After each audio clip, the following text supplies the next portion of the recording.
Oops, sorry, I pushed it. Hey, what's going on, everybody? We're live now. Welcome to another wonderful Wednesday Live with Maiden. And we got Aaron over here. Whoop, the other way. That way. Oh, that way. There it is. This way. See, I'm down in the bottom See, today. it's easier that way. Wait, that sounds wrong. Here you go. No, I want to be back up. I'm not the bottom guy. No, I am not the bottom guy. Only for tonight, my friend. You better be paying me some good coin, my man. That's right. It's in the mail. The duck doesn't work for free. Oh, what is going on, everybody? How's everybody doing? What's up, Vogs? What's up, Will? What's up, Fabian? Dan, You guys Robert say? Springs. Let's go. Yeah, Yes, everybody a few is. people in here A tonight. few people starting in. And DM, what's going on, Dan? Michelle approves. Very nice. Yes, and I don't know if you noticed, but I'm not Titus? Michelle. So I'm Michelle's World of Wax. That's right. also known as El Burrito. Everybody. See, that's right. El Burrito. Awesome. How It's gonna haunt me later. Trust me. burritos normally do. It was a half pounder. No jokes. It was bad. By bad, I mean good. Very nice. Yes. So I have some mail to open. Sweet. Me too. Nice. So yeah, I have that, and I have another one too. So we can certainly open up mail. It's just eBay mail. It's nothing serious. Hey, that's great mail as well.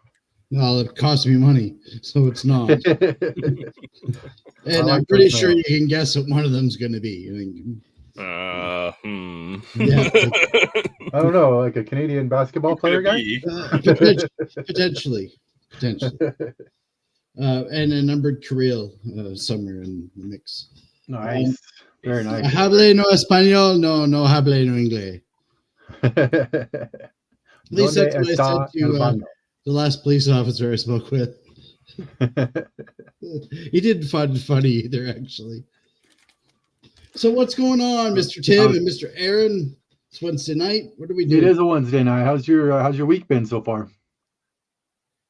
Fantastic. It's been going. Today's been one of those days for me. Hard to get going, you know. I'm just tired all day long. I don't know what it is. My energy today has been in the dirt. But I'm glad I'm on here. 2 minutes and 45 seconds. Boggs is asking a question in the chat. Aaron, did you see my comment? Of course I did. As I scroll up to go and reread it. Sorry, Will. I missed you, buddy. No, Will, thanks. I appreciate it. I mean, I'd like to think I kind of have an idea what I'm doing, but you know, we kind of all make it up as we go here. That's kind of how we roll here. Absolutely. No, not even kidding. So what did I do yesterday? Nice. I built this wonderful knockoff Lego hiss machine from G.I. Joe. Oh, that's dope. Nice. Yeah, it came out okay. The man doesn't really fit in. You kind of have to have him like he's drunk and passed out in there, but the market. Jesus, take the wheel. Yes, it's the new electric car. Right. Except it's not going to catch fire randomly. Right. So my goal is to build a fair number of these and stop motion a couple things with my kid. Oh, nice. That'd be fun. That's cool. Yeah. Sounds like fun. Yeah, well, see the media. This, you can do anything on this. That's right. Hey, what's up, Barrett? How are you doing? What's up, Barrett? Okay. Bog says El Burrito related to Cornholio. I am Cornholio. I am the great Cornholio. Yes. Yeah. There you go, Will. That was just for you, buddy. Love you, bud. Love you too, Will. That's awesome. Yeah, Will's awesome, man. And I don't know, man. I did see the video of Will as Paul Stanley. That was funny. And I haven't laughed so 4 minutes. I can't say it, but I haven't laughed so hard in my life. That was pretty darn good. That was hilarious, man. Like, and Dagger in there is like Gene Simmons with a big old scruffy beard going, yeah. Like a James Hetfield weird, like, yeah. like Unforgiven was funny. 2-ish. Yes. Their Garage Inc. days. Yeah. Or when you work in a warehouse at a parts department all afternoon, listening to the radio and make fun of songs all day. Oh yeah, I've done. Yep. Very nice. I did a wicked Axl Rose back in the 90s, boys. Trust me. It was November Rain every day. Nice. That's awesome. Yeah, for real though. Yeah, no, yeah, I probably shouldn't have indulged in the old Moose Lodge Express there, but I just couldn't help myself. Hey, sometimes you just can't deny it. No, it's one of those things, you know. It's more fun this way. Absolutely, and I'm glad you're here, Dan. Dan's going to hang out Dan. with us with Zach tomorrow night. Again, it's going to be another one of these Shark Weeks with Maiden. All right, just gonna just do the rounds. It's going to be fun.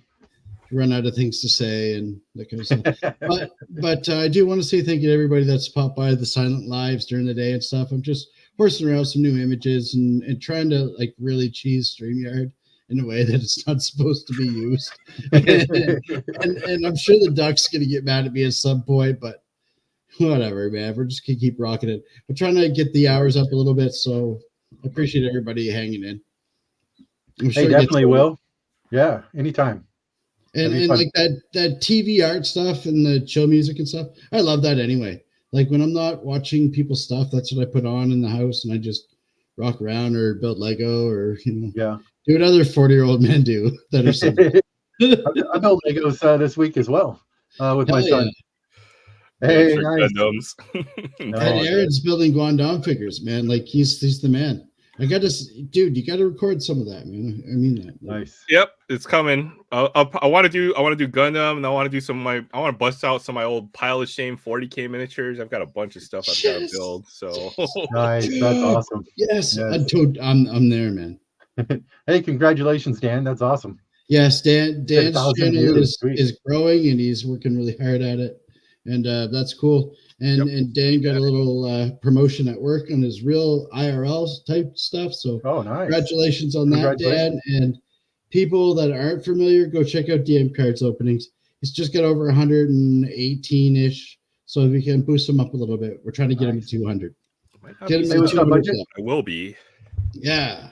Brian's the man. Hey, Budget, we're going to have you on soon, man. Nice. Wednesday night, I think, probably works better for you. It's not as late. Oh, I am subbed. Okay. 120. Let's go. 125 is the next goal. Let's get him to 125 tonight, guys. Oh, yeah. That'd be sweet. Yeah. So I like to shamelessly self-promote everybody because that's what I do.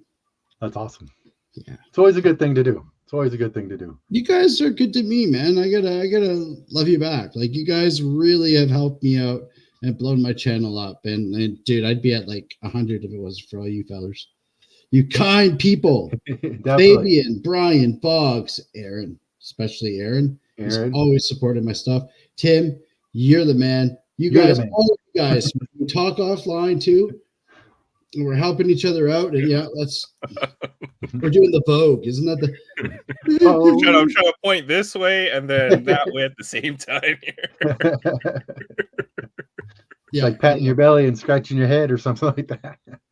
Yes, I did, Dan, and you're a wonderful friend, and I'm glad you're in the club. Yeah, cool. Thanks, Titus. Awesome. Yeah, no, that's great. And everybody that's part of the club, whether you're in the card community, the comics, or whatever, you're just all around good people. I pick and choose who I roll with. You all. Yes, and there's other people that are negative. I just go. Don't need that stuff. Just go. That's right. Don't need you. But you can watch. That's right. Definitely will. We'll definitely have you back on again soon. Yeah, for sure, buddy. Yeah. And yeah, All-Star Weekend's going to be dope for sure. Absolutely. Yeah. So did you want me to open up mail, Tim? Yeah, we could do that. I've had this for like 3 days, and I know one of them is. You're itching. At it. Itching. All right, let's do this. I got a figure trigger on the feedback, dude.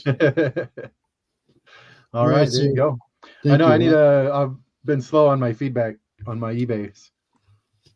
I will send it to you. Yeah, for sure. So we're gonna do the old snipperoo. So this is the part where Ralph again would come in and tell you I'm in danger and whatnot. But again, this is from DM Car. I don't know who this is from. Oh yeah, no, this is from Grinsby, sports guy. Hey, what's up, sports card ripping teacher? How you doing? Hey Vince, how you doing, buddy? Awesome. Yeah, Awesome to see you. Yeah, for sure. Vince is an awesome guy. Great member of the card community, one of the card bros, and good member of the community as well. So, Awesome. yeah, so I got to take this tape off. As much as I appreciate tape on a top loader, when I want to take it out on a mail day and show it, it just slows things down a little. It's annoying.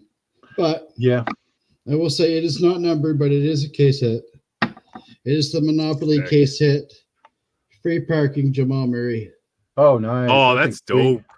That is There's a sweet. little free parking little design That's there on the awesome. sides. Yeah, there's a gold shimmer, like a white shimmer one, and it's like numbered to 100 or something. I'm trying to get that one, but Right yeah, on. this was one I wish the camera would show up. It's a stupid light. Hold on. There. That looks. Oh, I love it. Love it. Very nice. Yeah, that thing's great. Yeah, so I was super stoked about having that. And it's funny because it was on auction and I missed the auction and he relisted it. I'm like, I'm not missing it this week. And my friend's like, hey, do you want to come out? I'm like, no, man, I got to stay home. I gotta stay home. I'm not missing this auction. And you get a phone. Hey, North Coast. We What's all up, got North? phones. We could be, doing it there. I'm like, no, man. I gotta use the laptop and I gotta use my tried and true method of how to do this stuff. Nice. So yeah. Dedication right there. Yeah. Well, hey man, you're not building those rainbows by sitting on your butt. Well, you kind of are, but you know what I mean. So there's that. I couldn't get the Monopoly Prism game in Canada. So any of the cards that I got for the Monopoly Prism stuff, I had to buy singles, which again, I think most people know that Maiden buy singles. Nice. Just it's more economical. Monopoly stuff either. I didn't. Dude, I'm paying 30% on your dollar. Yeah, Think it's a lot. about that for a minute. Yeah, it's a lot. Yes, it's stupid. I'm not like, putting tags on mega boxes and walking to Target like some people are. You know what I'm saying? I'm just saying. I don't have a Target here. We used to. We used to get cards there all the time. Oh, nice. Okay, yeah. Okay, I know what this one is. All right. Just give me a second. I'm just going to take the tape off. It's Panini Prism draft picks again.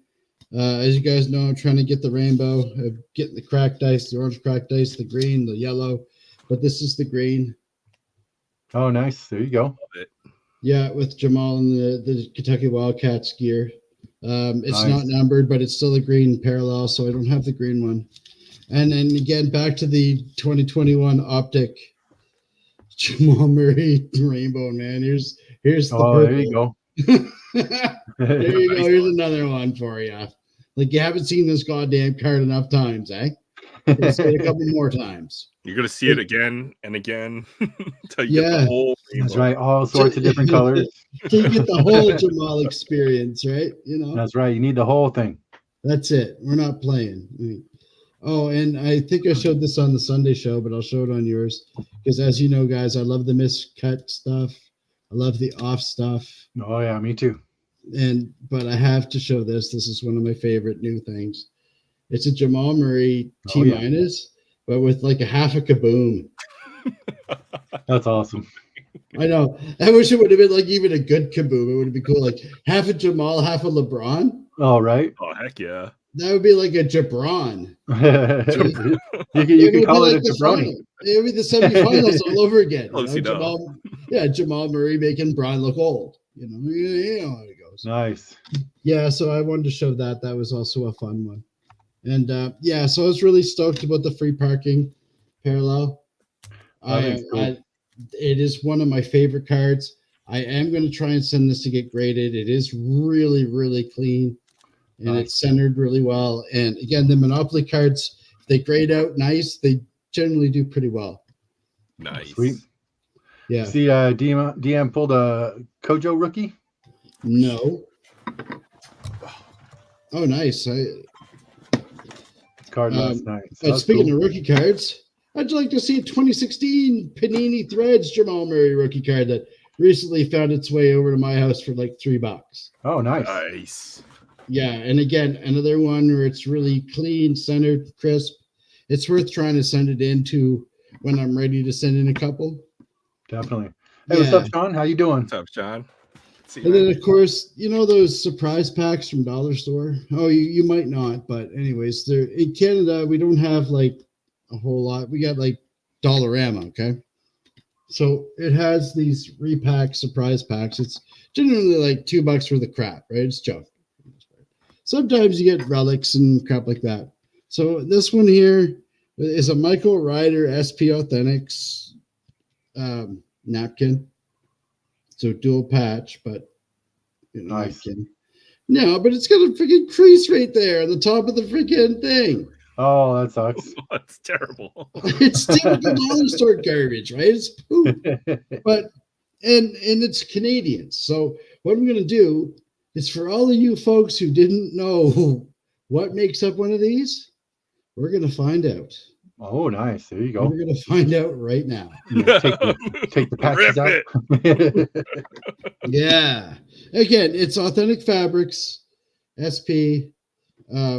So we'll see what the see if it's really a patch or if it's a napkin or what it is. Let's go ahead and Somebody's underwear. I've always wanted to do this, but Is that SPA? That's yeah, like- that's somebody's hit right there out of their SPA box. know. That's gross. I know. The poor guys, huh? But That's yeah, somebody's favorite player right there. Yeah. Oh, look. Oh, it's two glued in there. All right. See there. Look at that. Eh? It's two pieces. Hey, Hey. they cut the So napkin in half. Yeah. So now you don't have to know what it looks like when it's all ripped apart and ruined a good hit. When you have a Michael Ryder, which is a pretty good player, like don't get me wrong, wrong uniform.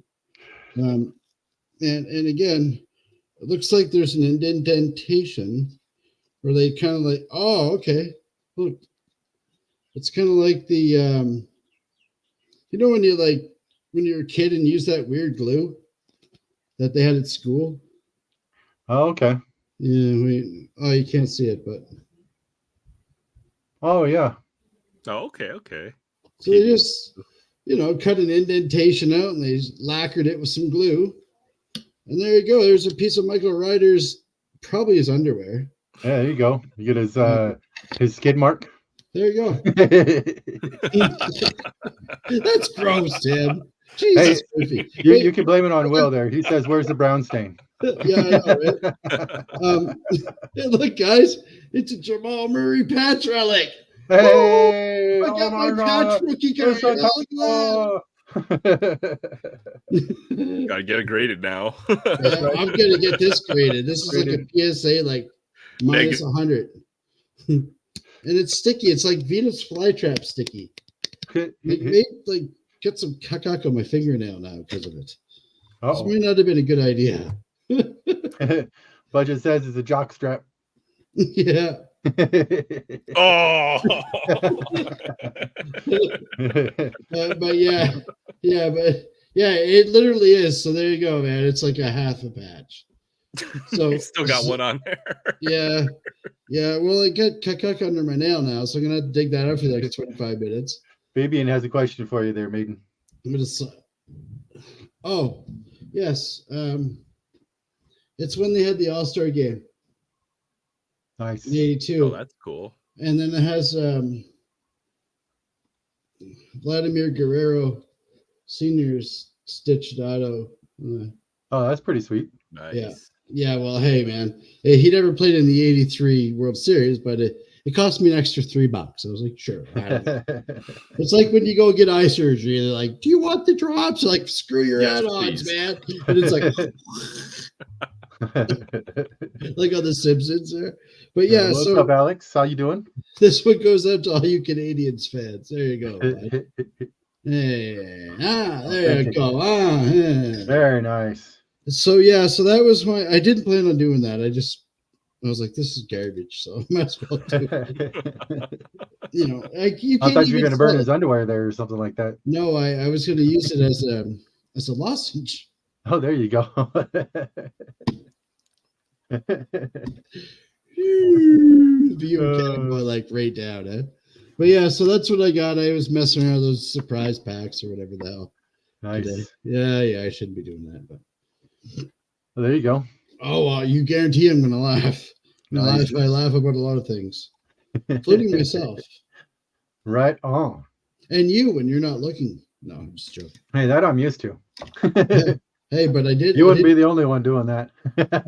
I did free up a top loader though. So Hey, there you go. Free top That's a loader. good quarter right there. Yeah. Nice.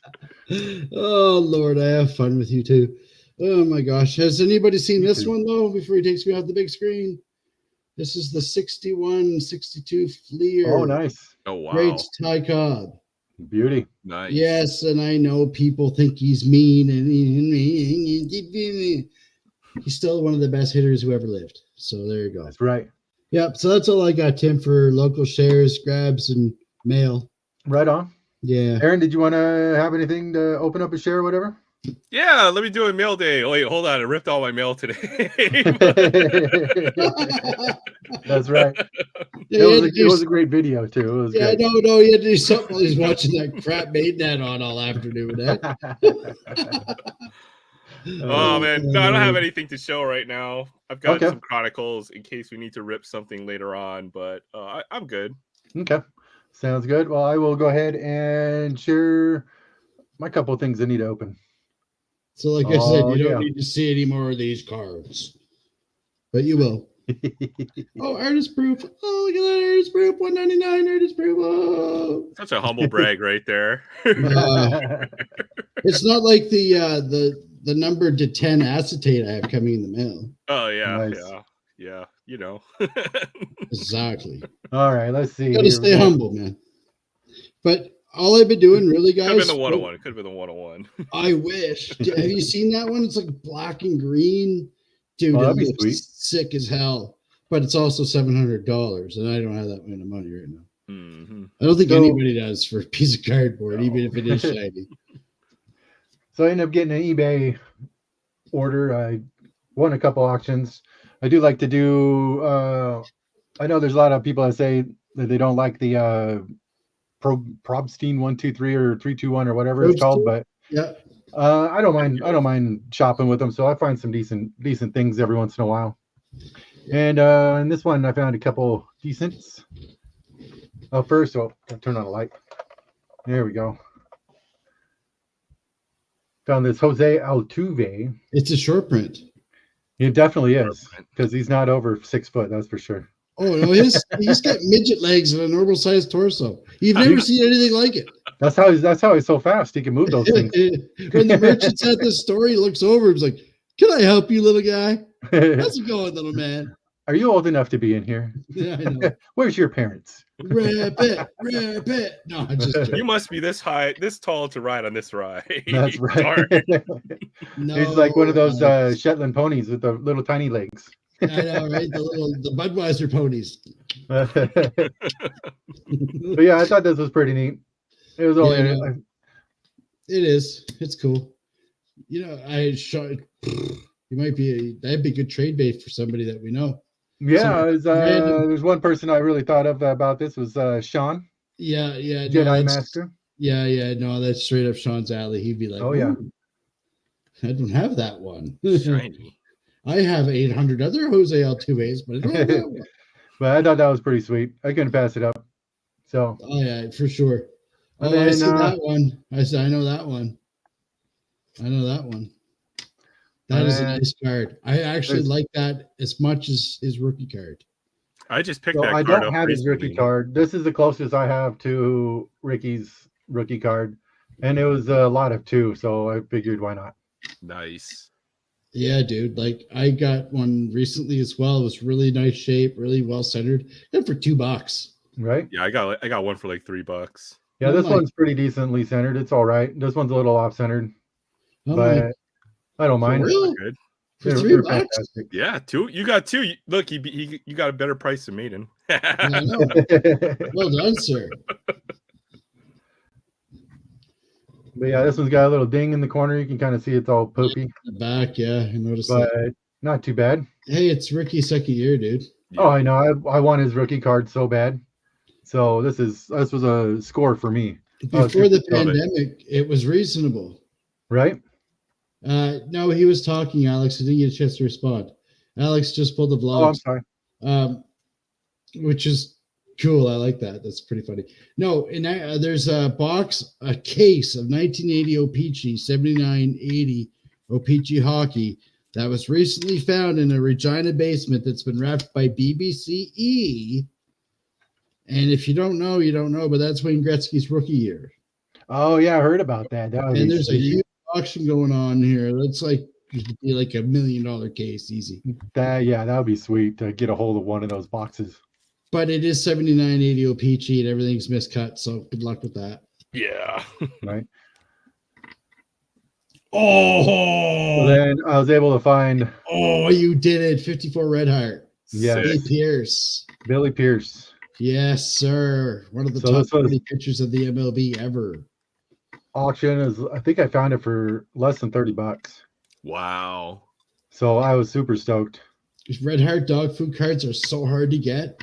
And Yeah. actually, if you don't know, the color in the background would tell you which area of the United States it's from. Oh, So I did there's not know different that. ones. There's orange ones, blue ones, and green ones, and red ones. See? and green. So Yes. these are the only two I have of these. So these are fantastic. I'm glad I could add one to the collection. Oh, dude, that's a What a score great and a card. half, man. Yeah, whenever I could pick one of these up, this is I definitely do when I can. See, this is my I wish it was like BITC. this. I wish Yeah. the Warren Spawn was in this. I was gonna say that's Warren Spawn and Billy Pierce holder. Right?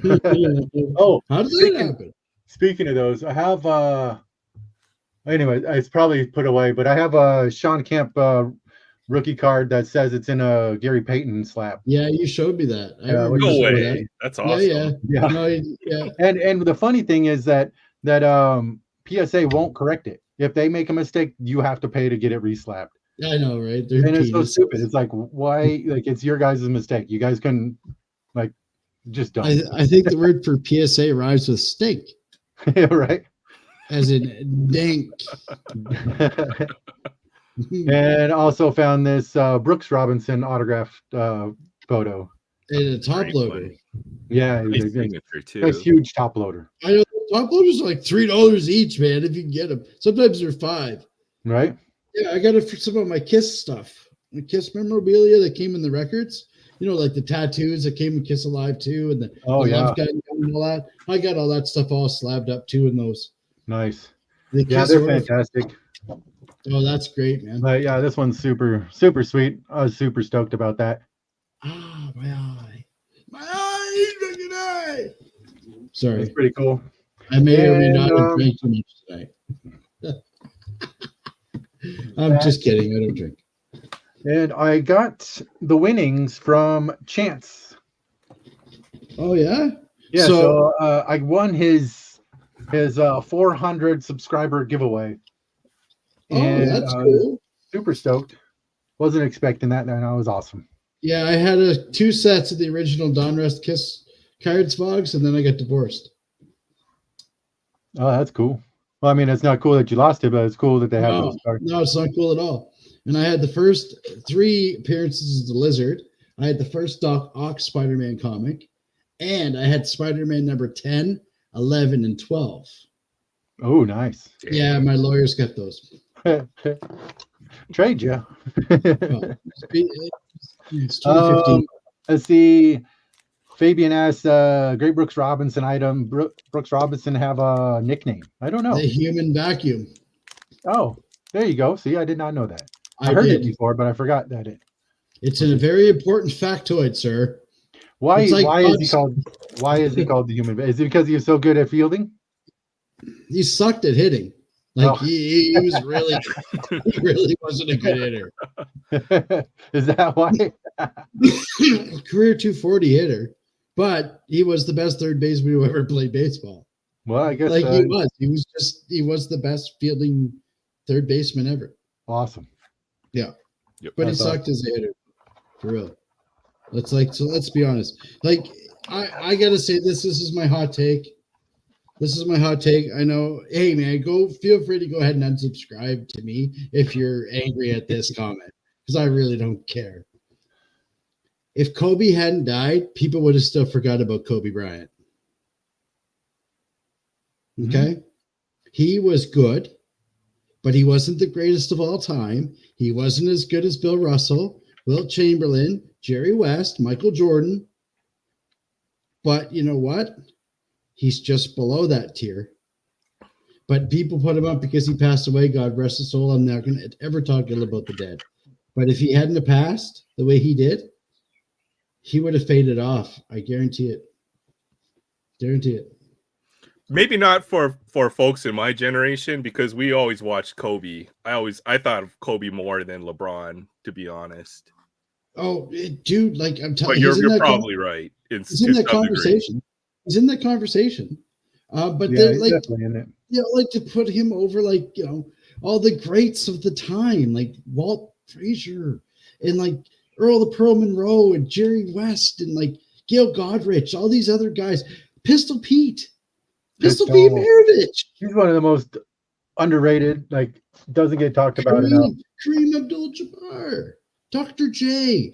Like Kobe's in the conversation, but he's not better than all these other guys just because he passed away in a crazy bad accident. And it gets me. It's like one of those things, So that's just my take on it. Sorry, I just said rant. That could be a whole topic for another show right there. Oh, right? I think sometimes when people die early, as a society, we tend to put them up like higher up. Like Randy Rhoads, the guitar player for Ozzy. Same thing. Yep. Randy was a great guitar player, but he wasn't a god. Oh, and Dimebag too. Exactly. Yeah, he was fantastic. He was amazing, but yeah, he wasn't god. He wasn't. After Boggs playing Kiss, you are the GOAT. You are the GOAT, bro. Like getting laid and I just can't wait. Like seriously, that ruled. Like that was pretty darn funny. So make sure that gets back to Paul, man. Like that was cool because that was pretty awesome. I thought it was funny. I watched. Yeah, Fabian, that is pretty cool. Sorry, while he was talking, I wanted to show that off a little bit. Shout out to Eddie's Cardboard and Chaos. Oh yeah, that's cool. Yeah, that was one of the things that Eddie sent you, eh? Yeah. Yeah. And I figured since I had the Ricky there, might as well show it off. That's awesome. Love it. Yeah. Yeah. Shout out his channel. Cool. Go check him out. All that kind of good stuff. Yeah, Eddie's awesome, man. Go check him out. Another one of the teachers of the community. Yep. Not as cool as me, but he's pretty cool. Just joking, dudes. Seriously, dude. But another person to shout out and to go check out their channel is Chance with Collectibles. Collectibles, absolutely. Yep, Chance is one of the kindest people. Fantastic channel. Love watching his lives. Gentlemen, oh, look at that! I think sweet. That's pretty. And the fact that Chance sent you any diecast. It says a lot because he doesn't let them go at all. Like, he hunts those like people hunt animals. That's cool. And he knows he's got a good eye, man. Like he knows. Plus, he's a tuner guy, man. He knows what he's talking 95 about. Eclipse. I remember when these things first came out. These were the hotness. Like everybody wanted one. I remember I went to the Mitsubishi dealer to go test drive one, and I couldn't test drive it because my feet were too big. I kept hitting my feet underneath the dashboard, so I couldn't get from the pedals well enough. So I had to just repark it. Like I tried to get it out of the parking lot, and I'm like, okay, that's enough of this. I'm done. Oh, that's too bad. That's a shame. I know. Well, that's before. Well, those were before the Evo, right? Because if you remember, we couldn't get the Evo in North America for the longest time. No, yeah. I think that was. It might have been around the same time we had Evos here. Evo 5 was the business, and it's because of Gran Turismo. Oh, honestly, nobody would know any of these cars if it wasn't for GT. Definitely. Yes. And aren't they coming out with another Fast and Furious? Well, the last one I watched, the guy jumped off a dam and there's a bunch of explosion. I'm like, Yeah, I haven't watched the last 5 or however What is many that? there. Number 12 or something like that? Yeah, right. I have no idea. Yeah. It's like And the most movies with the most singles or something, or No, sequels. no, dude. Okay, my son and I were like, how many times does Vince or what's his name, Diesel or whatever, Vin Diesel? How many times does he say family in Fast and the Furious 12? There's 72 times, sir. Family. It's all about family. Family. So these Don't cards mess are pretty with family. cool. Someone They watched are. the whole movie to count that. That's crazy. And he works in the theater, so we didn't pay for it. So it was awesome. Yeah. Oh, those are cool.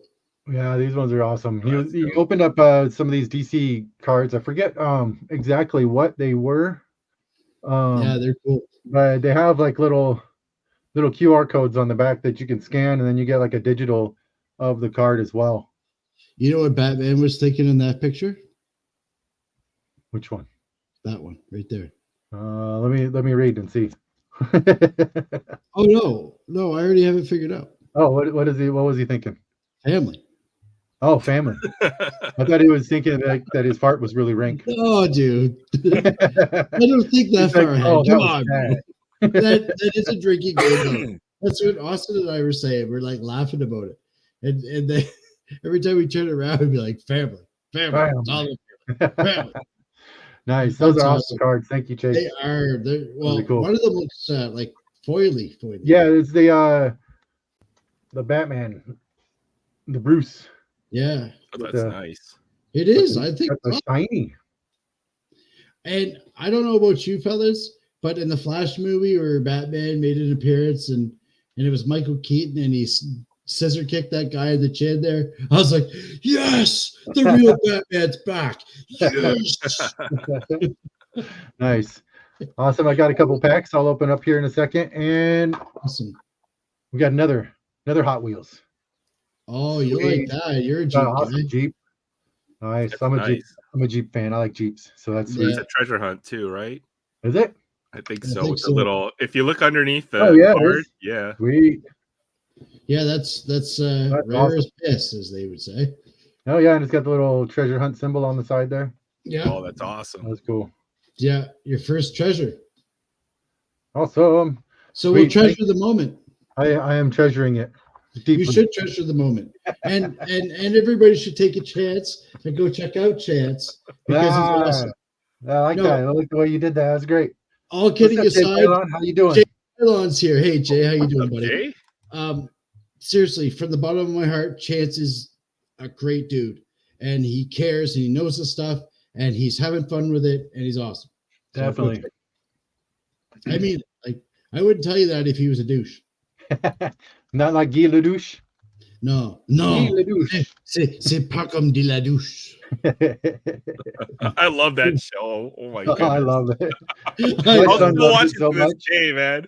Most extreme elimination challenge.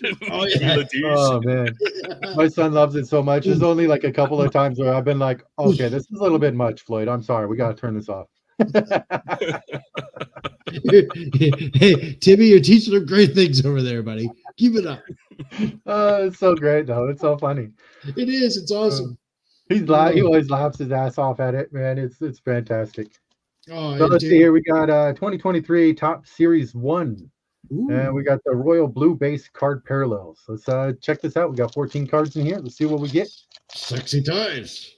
101 Adley or Gunnar Henderson incoming. Let's Now, go. wouldn't that be sweet though? Oh, I see a And little. it's not, guys. It's just a business card I rolled up because I'm just being funny. See? Oh, there we go. We got Blake Snell. Yeah, like Was that a Cy Young? Wasn't he the Cy Young Award winner? at some point in his career, yeah. And now he's a free agent that nobody wants to sign. Yeah, well, he looks like a rat. They He does. His face looks like a rat. call him Master Splinter. Oh. You know, I tried to do some AI generative stuff with the Ninja Turtles. Yeah, how'd that work And out? I haven't. Not good. No, is that why I haven't seen it yet? Yeah. Yeah. How I many did red- arms do they mutate with in your Hey, AI what's up, Sean? generator? Just kidding. How you doing, John? Thanks for stopping Hey, by. John, how you doing? To answer your question, multiple weapons. I was like, That's awesome. I was like Raphael, and it came out with like Michelangelo stuff, and all the colors are wrong. I'm like, this won't do. Rafa Oh, that's Leonardo. That's funny. Oh, And we God. got Lennon Sosa, rookie card. Okay, so any relation to the steroid slammer? That's what I was kind of going to ask next, too. I'm not quite sure. I don't know. I have to check it out. Oh, there we go. We got Miguel. Miggy, Hall of Famer, first ballot lock. Not even a question. Not even a discussion point. Shout out to Budget. Great one Budget, there. and Lisa's and Kadich, and all the other Tigers family. They're a solid bunch, man. They're a strong and noble animal. Here's your Bradish, Kyle Bradish. Yeah, He's got the camo hat on. It's pretty cool. I think he's got big things next year, man. I really do. I think he really did well this year for a young guy. Oh, who did you guys recently pick up? The Blue Jays. Turner. Yeah. And Kyle Turner, like for like dirt cheap, like nothing. right. What Nice. didn't he get signed to like a year contract? Yeah, it was a year veteran, like $380K contract, one of the cheapies, just to see how you do. Yeah, no, that was dope. Nice. And we got who's that? Brady Singer. Good picture. Oh, thanks, Vince. Vince says as far as he knows, they're not related. Oh, thank you. Lou Bob, in the Yeah. classic Luis Chi-Town jersey Robert. there. Yeah. Kevin Kiermaier. There's my guy, Kevin Kiermaier. Yeah, for sure. He's been a huge addition to the Blue Jays last year, and he wasn't going to re-sign, and then they re-signed him, and I was like jumping in my room like a 12-year-old. Yes. Almost as much as when you heard that Shohei might be signing with the. No, that was a hashtag Paul Boner. That's what that was. And then it was, Cialis 50-year-old boner. Here, wait, can I there? That's what there. it was like a garden hose, which is correct. I was crying. It was bad. And we got Shea Langoliers. My kids are like, "Come on, bro, you're a grown adult." Shea Langoliers, man, this camera is always driving me nuts. Hey, there you go, guys. Seiya Suzuki. Oh, Seiya on an 88 retro. Nice. Good. He's good. He's going to have a good career, man. There we go. We got Bryce Harper. That's true. Tom Selleck is a massive Tigers fan. Yes. I see a Tom Selleck autographed Tigers hat on eBay, and I want it so bad. That would be so fantastic. Or Tom Selleck mustache relic. Wouldn't that be awesome? Hell yeah. But, just beware if there's curly hairs on there, Right? Wrong end. I was expecting a feather duster, sir. But they want like $300 for that autographed hat. Dude, that'd be so awesome. But $300 is just a bit much. The Arse Tickler variant. And then we got another Seiya Suzuki. You know what? I'm full of piss and vinegar tonight. I'm sorry. It's one of those days. And we got Steven, what is that? Matt. Yeah. Steven Mate. And we got Nick Prato. You know what? I found those cards, tops the last 3 years, their designs have been so similar. I almost feel like I'm buying a Volkswagen. It's like, right? Oh, great. The Jetta again. And we got William Contreras. Dude, Contreras is the man, bro. Nice. No jokes. Which one, William or Ronzi? Oh, both. Or Willian. Willian. Oh, Will. There's a William and a Willian, I think. Yeah. Oh, it's there's three of them. infuriating. Yeah, they're all. Yeah, no, it's a mess. All right, we got one more pack of this one. We'll see what's in this here. If you have phonics issues, it's difficult. At least it's not as bad as Prism. When you show all your Jamal Murrays for the last 3 years of Prism, and they all look the same. Yeah, exactly. I was gonna say They're all the same fucking picture. Yeah, they're not. They're very cheap on their product. They can be a little. Yeah, let's just say yes. And we got Seth Lugo. Right, Azelle, how you doing? What's going on? Sorry if I said that name wrong. G'day. Or in your case, good evening. Berdazzle. That's how I read that one. Yeah. That's a cool name. Rajazzle. I used Nice. to bedazzle my clothes until I got beat up. Boom. No jokes, for real. And we got Jesus Sanchez.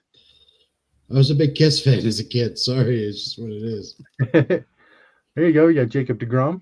We got beat up a lot then too. And we got Cody Bellinger. He likes those men with makeup. Get 'em, boys. And we got Alex Wood. Maybe they just have short legs. There we got Cedric Mullins. Oh gosh, Oh, we got Jonah Bride. never heard of him. It is A's. He's a rookie, Yeah, nobody's heard of the A's. right? You guys still have a professional team? Yeah. And we got Paven Smith. Hell yeah, man. I was like Liberace up in this math. Yeah.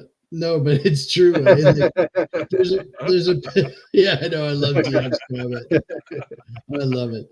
There is a short of a rat going down this. There's a short of a rat going down the street saying that everybody, even the rats, are leaving Oakland. Right? They got a Oh God. Who is that feller? we got Ezekiel Duran. That's numbered, isn't it? Rookie silver Or is foil. that just a That's foil? pretty nice. Yeah, I think it's just a foil. Yeah. It's nice though. Yeah, I like- pretty cool. I like the refractors. I always do. Oh yeah, he's your buddy. Oh yeah. Yeah. Not mine. Just go ahead and take this one right here. And, Yeah, we're not stuck in the minors over here, folks. we'll just gotta do that. Yeah. Oh, look I at think we'll wander. A piece of garbage. got his.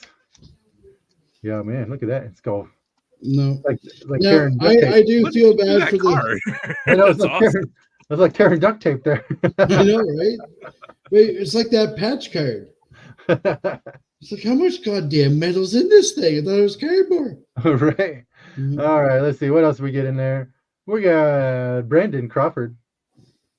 Yeah, no, that water would be the low light of the MLB for sure, buddy. Right. And we got Jonathan Aranda.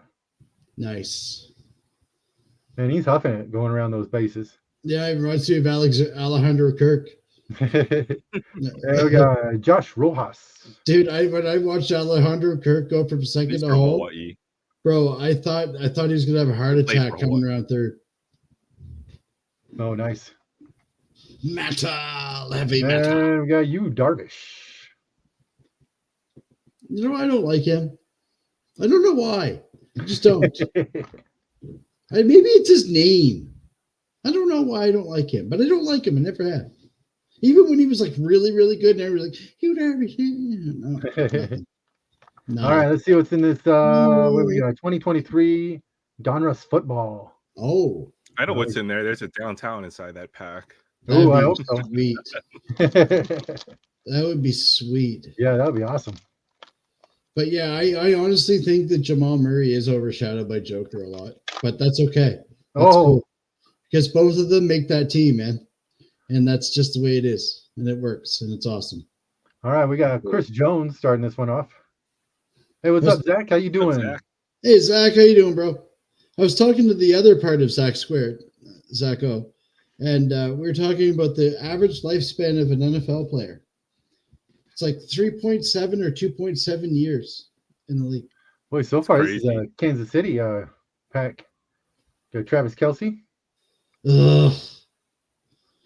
That's Swift. Can we rip that one too? Yeah, that's Swift. They are the reason of the downfall of the NFL, sir. Hey, Tony. How you doing, buddy? Hey, what's up, Tony? Tony is the That's best okay. when it comes into the chat. He takes the time to put everybody's name in there, man. That's thoughtful. That's not just like a hey all and then split. You know, right That's on. me. We got Matt Juden. The shoe fits. No, I'm just joking. I'm glad you're here, Tony. Thanks for coming, buddy. And you too, Aaron. I always Yeah. like hanging out with the guys, man. We always have Definitely. Saquon Barkley. Saquon Barkley. Yeah. Wrong team, good player. Oh, there you go. Is Odell Beckham Jr. But don't be on a plane with him. He's a real prick on an airplane, I guess. Then we got Jordan Fuller. Have you guys seen the video where he had to get pulled off by TSA and all those guys? I think I know which video you're talking about. he Yeah. He's like, He was a happy guy. Yeah. I used to love him up until that video. I'm like, oh, that does not age well. Yaya Diaby. There you go. That's a cool name. And I should collect him just for the name. That's Right? awesome. Yeah. Yeah. Yeah. yeah. Yeah. And So, yeah, and you know what? If James Hetfield would say it, he'd be like, yeah. yeah. It works. Bang. Oh, it's a bomb Bomb Squad. Bomb Squad. Quentin Johnston. Cool bomb squad, though. Nice. I like those cards, man. Those are I cool. like that insert. Yeah, so do I. That is cool. And Don Russ did do a pretty good job with some of their product, like the Clearly stuff that they put in for inserts and stuff. I love those Clearly cards, man. And I love the bomb squads and I love the downtowns. Those are awesome. Cool. I've always thought Panini's insert game is better than Topps. They got all the big ones that everybody wants. Oh, yeah, for Yeah, sure. their Panini's insert game is over the top. I think that's why You guys Fanatics decided to break them. I really do. I honestly think that's why Fanatics decided to break them, because they tried to buy them and they couldn't, so they're just gonna break them. Yeah.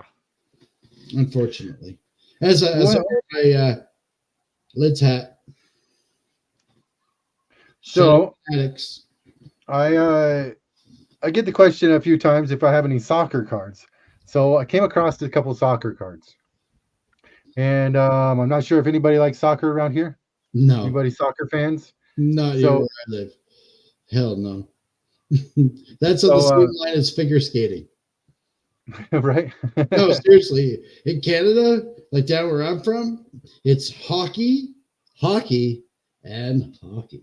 And more hockey. Yeah, I'm not a big soccer. Soccer is blowing up around here in the last few years, and I just don't know anything about soccer. I've never been much of a soccer fan just because of all the flopping, and that's the only. But people like soccer, so we'll see. I found these. I had a pen. Okay, so back in the day, I think this is like middle school. I had a pen pal in Italy, and he sent me these. So let's see. You kept them? Oh yeah. Those are cool. And Okay, so, Tim, this is getting beyond collector at this point, sir. well, they're cards. They're Italian cards. called You got to keep them. La Liga. Oh, hell yeah. And so we got Gianfranco Gianfranco Martelli. The Mattioli. best. Mwah. Yeah. So I forget what the guy's name is that I was pen paling, but this was the best. So he wrote on here the best. Oh, I thought that was part of the card. Yeah, he wrote on here. Yeah, the no, best. no, That was his Aaron, favorite player. dude, Aaron and I were completely going for it, man. We were like running with this. Nickname the best. Yeah, no, like But, Bestiolo. They're kind of like the little panini stickers. Well, see, that's the thing. Panini stickers are still, they always been huge in Europe, man. Oh yeah. Sticker books and stuff. Like cards, like baseball cards and stuff is an American thing. For everywhere else, it's always been stickers. And Panini was huge. Like, dude, I remember Panini stickers in 82, 83 when I was a kid. You know, it's weird. Yeah. Yeah, they've been around forever. I remember seeing them in like the quarter machines back in the day. Yep. Oh yeah. I almost bought one of those quarter machines last week. Nice. Actually. And I was like, where am I going to put this? We got Pietro Fana. I'm probably just butchering this guy's names like crazy, Pietro Fan. but there we go. And all of them, all the backs are pretty much the same. I'm not even going to try to pronounce that. Yeah, it's all we got. Alessandro Bianchi. There you go. It looks like he's not happy about that picture. No, he's very upset. Don't take my picture. No, shut up with your shut up. Hey, see ya, sports card ripping teacher. Have a good night. Thanks for stopping by. I appreciate it. Right, Dan. And we got Walter. Bocciana? Yeah. Yeah. Bonacina. There. Oh, no, China. It's Roma. You know where they have the tomato pizzas? Ah, yes, Roma. Roma. I saw You the know what? cheese. I always wanted to go there so I go to the Coliseum. Till my friend told me that like that's where like everybody gets robbed and stuff. Oh, right. I'm like, I'm not gonna go there. He's like, it's too cheap though. Like, you know, it's a really good place to go. But We you got probably Thomas Hassler and Giovanni Lassetto. he's from Barrie. And not Barrie, Ontario either. Sud Factoring. So And, which means that if he's from the Sud factory, that means he's an alcoholic. Right. And then just a couple more little soccer cards. These are the soccer shots. Is that Wonder Woman's logo? That's I thought it was Whataburger. Or I Wonder had to Woman? look at it. It's Wichita Wings. I Oh, thought it was the Whataburgers down in Texas. Man, I love those things. Whataburgers. So Someone's let's see. getting These sued for that are logo. I thought that was the dress variant, soccer Tim. promotions, 1991. Looks like it's going to give you a hot dog. Or a hug. And you don't want either of those. You don't want to. Not from this feller. You don't want his hot dog hug, that's for No. sure. This thing's gone right to shit. It's like, hey, how you doing? Oh That's my a God. mullet right there. I know, right? That is legendary, You though. got the double whammy, the mullet stash. I know. He's got the Tom Selleck going on. He's British, so he's like, good day, sir. Yeah, Paul Wright. Let's see who these guys. San Diego Sockers. So would that be the prelude to the Major League Soccer League in the States? I guess. We got Paul Wright. And we got Victor Nogueira. And some more San Diego Sockers. Don't ask me, dude. I don't know anything about soccer. And I do know that the Joe Toronto Papalo. Probably a FC, Brazilian player. Joe Papalo. that sounds like a gangster. So does this guy. You're Mike Yuramovich. Russian mobster. Yeah, right. Mike and Giovanni are gonna go take you for a drive, Right? You're gonna meet up. and only they're coming back. And we got the KC Comets. Ooh, Oil. that's a cool logo, though. I like that. Yeah. And let's see, we got Baltimore Blasts. What is this? Dominic Mobilo. It is not holding a machine gun. That's ironic.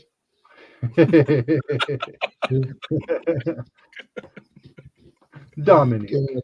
We I'm got sorry. Dale. After I watched The Wire, I've never looked at Baltimore the same way ever again. Yep.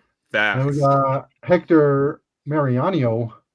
Great show, though, man. Like, honestly, all kidding aside, I love a lot of those cities. I've been to most of them myself. All kidding aside, but The Wire was dope. Like, that was such a good series. But it did. It's like, then I went over there. I was like, Never go to Baltimore. That's good. Yeah. And we got the St. Louis Storm with Godfrey Ingram. Nice. Yeah, they had a professional indoor soccer league as well. That is true. Yeah, they do look like they're playing on a hockey rink. Yeah, like, I don't know. I didn't mean to offend anybody by saying it's not a real sport. It is a sport. We got Zoltan, the great Zoltan. Well, I always wanted one of those machines. And in GTA Online, when you buy the arcade, you get the Zoltan. The Zoltan. Oh, no way. That's awesome. And it That is opens cool. up like, this basement into your like lair. It's awesome. Put cars God. and like plant heists and stuff. We got Mark Carpin. Okay, here's a funny thing. Tacoma Stars. Okay, so Seth posted a reel on Instagram today of him playing GTA Online. And I was thinking to myself, I hope he's on Xbox. We got the St. Louis Storm logo Oh. card here. I love taking over lobbies in GTA Online. And we got Victor Nogueira and Chico Borgia. Have you ever played the Yakuza series? Yes, I bought man. that just so I could get the freaking dartboard and the karaoke and the the pachinko machine, man. I love that thing. Yeah, me too. And that's what I was so like when I saw that reel. I'm like, you're level 3, so you're just restarting a new GTA Online character. That is awesome as hell. Like I'm super ahead now. Like I couldn't go back and restart from scratch. But it would be fun. Melee card. Sorry, I've always but wanted to. I do have a Tony Areola. Okay, sure, that's awesome.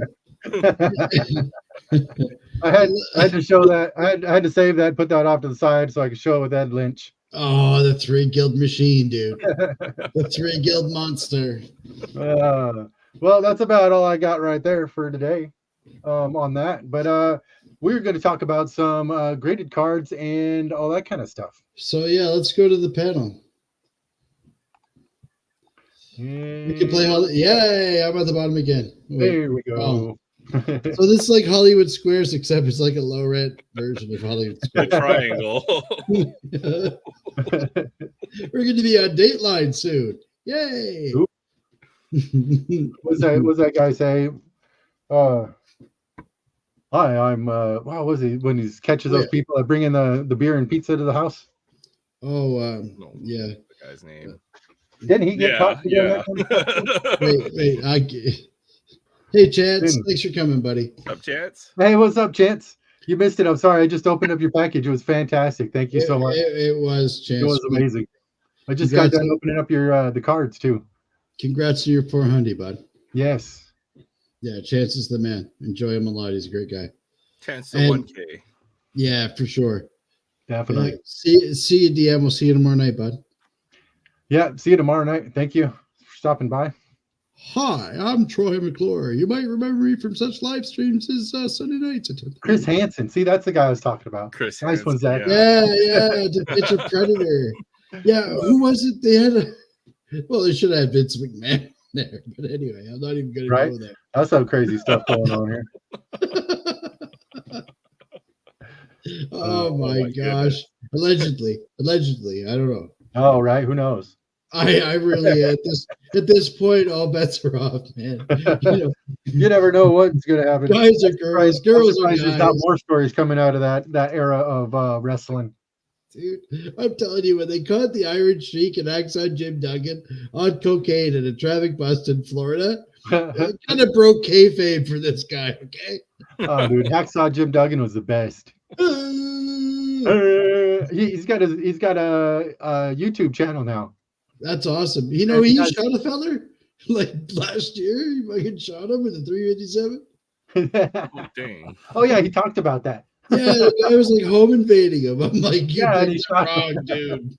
Yeah, and he's showing off his guns and he's like, yeah, that's crazy.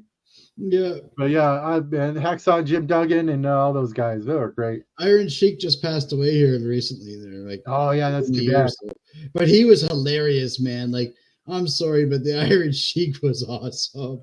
Yeah. The old USA Iran thing and all that crazy 80s shit.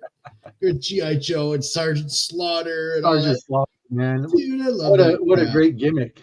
Oh, to be yourself on so many different things, like in G.I. Joe, like you get your own comic book pretty much, and all the other, like you get your own action figure, and geez, just if you don't know him for wrestling, then from G.I. Joe and all that kind of stuff. Sergeant Slaughter is amazing. It's great. Exactly. Yep. Speaking of Joe, this goes out to Zach.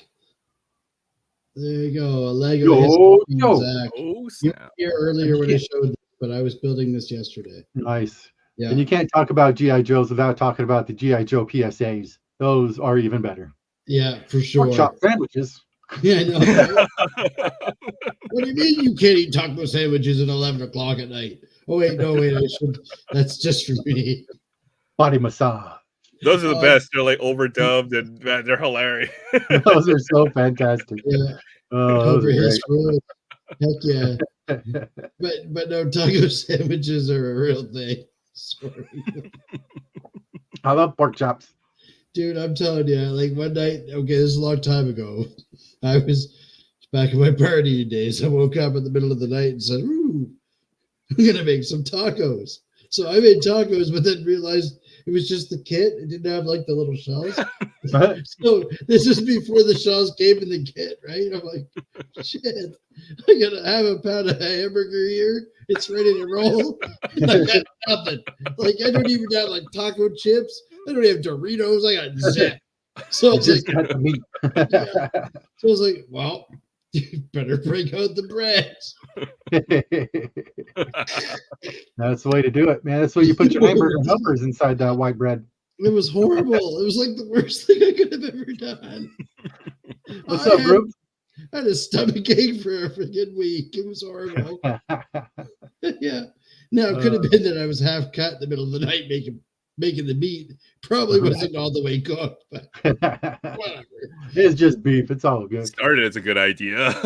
Right? Right? And then my wife's like, you really shouldn't be doing this. Yeah. Oh, I left That's a huge mess in the kitchen. Oh, what a nightmare that was. I've woken up a few times having to clean the kitchen. Oh, guy shouldn't I'll be like, what happened in here? I'm gonna stay out of here, man. So yeah, no wonder I'm single.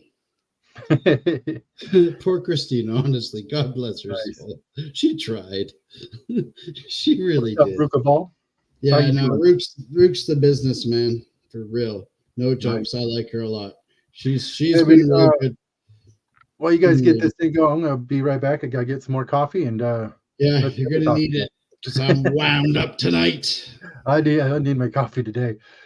So I will be right back, and you guys go ahead and chitty chat. And right no, you do your thing, buddy. Sounds See, good. unlike Spine Ticks that would have an interlude video at 1 hour to let everybody go do this. Not us. We just we just hang out. And we're pretty low rent around here, actually. This is how you build the endurance to do a 7-hour stream, you know. It's always hey man, I gotta give credit where it's due up here, buddy. That's a beast. You gotta be ready to go. And then when this is empty, you can refill it. That's how. Oh. I was gonna say I almost lost you, bud. I was gonna say that can't be good. Maiden on his own. No, the spinner. Yeah, that happens. I've gotta get I gotta upgrade this computer. It does that a lot. But dude, yeah, cheers. I'm drinking Diet Pepsi today. I'm drinking good old fashioned poisonous Coke. It is what it is. You know how much software I built with this stuff and coffee? Oh yeah, Monster coffee. Yeah, it runs through my veins at this point. Yeah, Aaron, I'm ready for the deployment now. I've been up for 12 days. I've done cocaine and I'm ready to go. Let's do this. It better work this time. I always wondered when you passed on the deployment stuff to the IBM gremlins in some foreign country, if that's exactly what it was like. It's like, well, hold on. We need a new hamster to power the wheel that's gonna make this thing work. Yeah, exactly. For real though, it's like, which IBM resource do we rented today? Oh, that's true. Yeah. Oh my God, that's always fun. I was always bugged out on coffee, and back then I smoked cigarettes too. So I'd be like, I'm going for a cigarette. I'd be on a conference call on a Bluetooth there. Oh yeah, I quit smoking cigarettes, thank goodness. But now I've got the alternate. Yeah, well, hey man, you know what? It's better than smokes. I got a permanent cough because of cigarettes. That's what it is. Now I'm 5 years off the butts here next month. So good for you. Yeah, that was the hardest thing I've ever done, and I've done some pretty crazy and difficult things. Rook, I'm sorry I had to drop off your stream earlier. Somebody had called and then my kid needed me. So I have it on one of my tabs on pause. So I will be watching the rest of your live because you were saying some stuff that I am quite interested in and fond of as well, I might add. Yeah. Like that's like every day. But so Aaron and I were just shooting the breeze. See, we talk a lot because he comes on my lives and we just. You don't just have a coffee machine sitting next to you, like on a shelf right next to you. I wish. I need to. There's too many cards in here. I don't want to get the. I used to have a box of wine on a shelf that I could just put my cup up and just like that. Right. I didn't even have to leave my chair. I kept that in the kitchen when I was working. Yeah, that was my work drink. Yeah, we did a disaster recovery exercise at work back when I was running the shop, and that's what we did. We brought in a couple of coffee machines. You know the ones with the pods there. Yeah, we brought in that. We The brought Katie in Keurigs. we brought in a Yep. couple of laptops. We brought in a Warhammer game, and while we were waiting for them to do their thing, because of course the devs can't touch production, we just hang out, drink coffee, play Warhammer. It's fun. Sounds Nice. like a great Back time. in the day. Oh no. And this was back when Magic first hit, when Magic was huge and like only the real nerdy guys were playing Magic. Like you had to be a real like a level 5 deacon D&D guy to be interested in Magic. And I our thought whole that was Warhammer. Gee. well, hey, dude, that's what I mean. All the Warhammer guys that we were rolling with all went to Magic. And like that's what the deployments end up being. We just play Magic all night. So I do have that kind of endurance, Aaron, but I'm old, so it'd take me a while to build it up. But I do want to come on. I like some Hello, D&D. I do want to come on Hello one of these nights. Like that's a 6-hour live stream. It's a monster. We'll It's slot right you up- in early, and then you can. We'll have you in bed by your bedtime. That'd be awesome. Yeah, because like I think of Aloha on the same level as Insomniac Theater, like these 7-8 hour lives that go like and you start and it's a beast. And We I can't love do it. this more than once a week. No, We're not and, allowed and it's awesome. I think you're doing a great job, and I think that's your shtick over there, and you got Thank that you. tied down. Yeah, And it's starting to it's get awesome. off It the is. ground. It is. It takes a while. And congrats, George, for quitting smoking. Yeah, but it does congrats. take some time. And we started this in September, 1st September, right? Both of us. And it's taken some time, but we're getting there. Yeah. You know, and Yeah, we're it's doing it definitely the right. a big leap. It's out of my comfort zone. It was. Oh, the out of my COG comfort after zone. party had like 25 plus, like most of the. Actually, no, yeah, like 35, right? For like a Yeah, good for amount. a while, yeah. Yeah. Yeah, That was we're amazing. getting there. You know, we're not 70, 80, 100 like, you know, Spine Ticks or COG, but we'll get there. Those Getting there. boys have been at it for a while, and we're just learning, just hanging Right. out. Mhm. And again, we love everybody, man. Like, you know, it doesn't matter where you are, who you are, where you come from. Come on down. We love you all. Okay. That's right. Just keep That your is joy right. with you. So, and So, if you got drama, bring in the good stuff because it's funny. Check That's right. in. Check that. See that door right there? Check it right there. check it and see. Yeah. I wait for my kid to come in and say something really, really, like really ignorant, just enough to get us knocked off the internet. That's funny. Like, There you go. I wish they would do that, but I know, right? Oh yeah, that's a real great idea. Well, Right. I now have emphysema, but I did get that Otis card. I can't wait to start smoking again, just so I can pull the Yeah. card out of that. that's when you just have a smoking friend, so you can just mooch off of him. It's awesome. You go from being like, you know, like this, right? To be like the crypt keeper in a week, because you'd be like, you know, you get I like, gotta make it through this carton so I can go get more, so I can get the LeBron James I card. want that insert. I want that Tobacco James. It's the black long insert. It's a 1 of 1. Yay! Has a slide of a polyp of emphysema. Yeah, here you go, buddy. It's called the Wheeze. It's the I Wheezy got the black 101. long paw.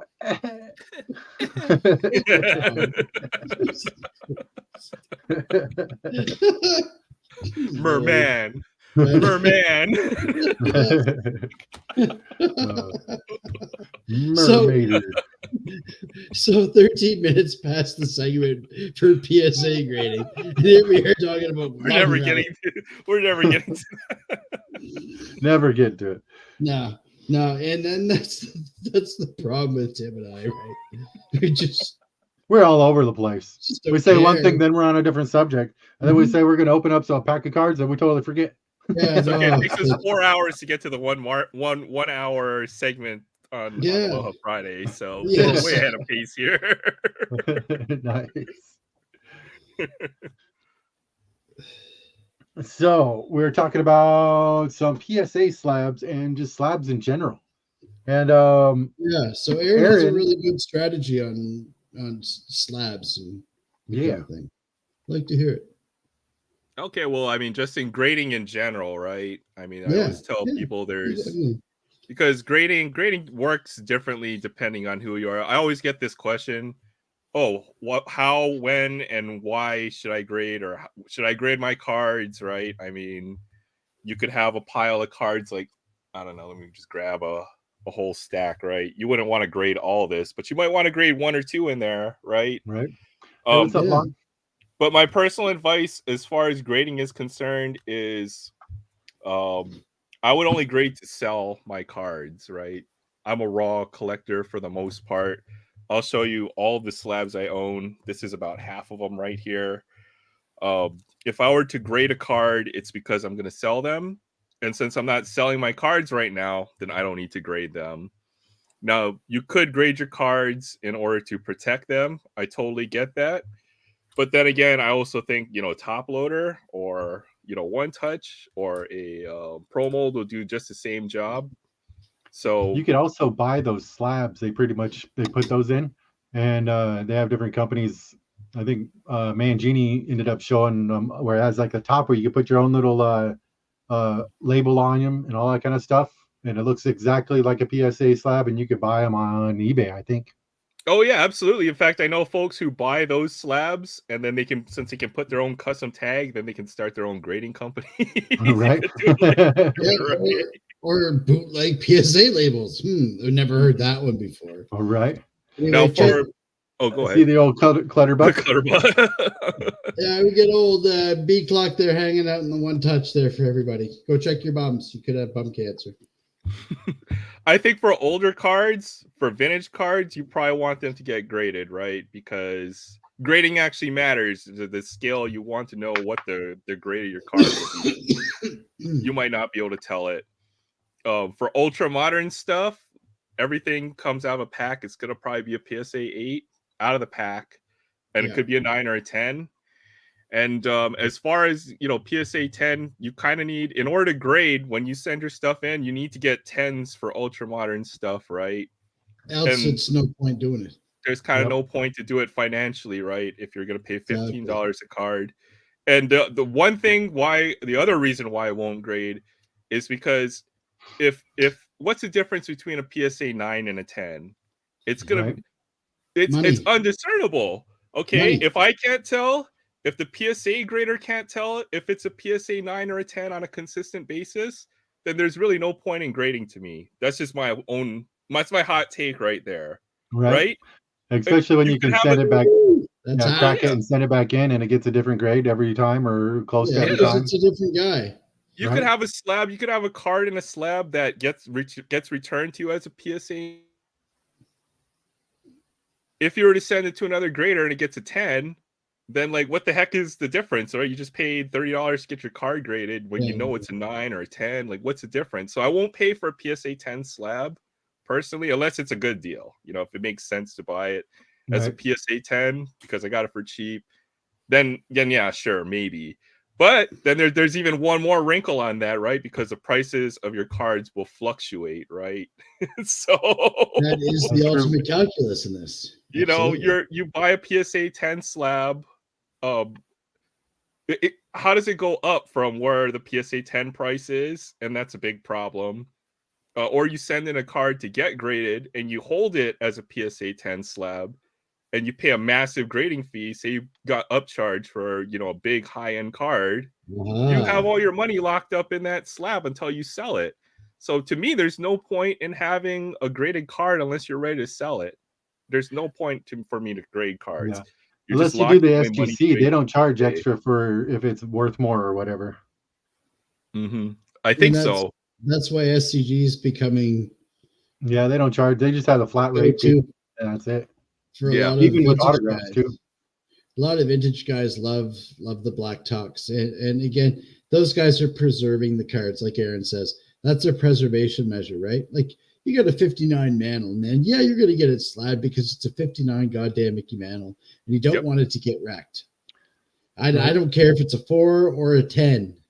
No, I'd rather the 10 than the 4. But the fact that you're preserving it is a different angle, and you're right, Aaron. the difference between a 9 and a 10 is money.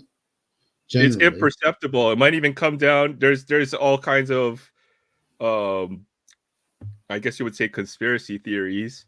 The PSA might be returning a lot of valid 10s as 9s for population report count reasons. Yes. You don't know Right. what's going on behind the Yeah. scene. Or the Well, grader doesn't like that player and doesn't want to give it a 10 or it's whatever. the pop count manipulation, right? It's the whole discussion with, the reason that NFL wanted the Chiefs to win because they get Taylor Swift singing in the halftime show. Right. And wouldn't that be cool if Travis Kelce's wife or girlfriend sitting there doing the halftime show? Oh no, the Swifties in the NFL. Look at the money we can exploit out of these people.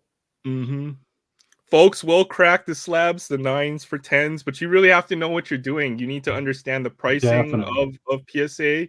You need to know like the arbitrage difference between what your PSA 9 slab and 10 would sell for. Yeah. And then you would have to make the decision to grade the card. You're always taking a risk when you regrade cards, but there are folks who will regrade cards to crack Especially if slabs. it's a crossover. I wouldn't say you would want to just buy 9s indiscriminately, crack them, and get 10s because your gem rate could be very low. You could have a very low success rate to get that 10, right? Yeah.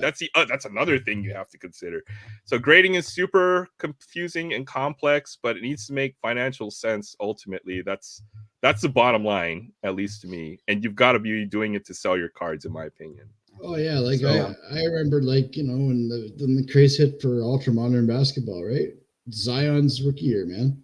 Like you couldn't buy a box of hoops hobby for anything under $400 or $500, Mhm. and graded Zions for like a couple of hundred. Now you can get a graded Zion 9 10s for like $50-$40.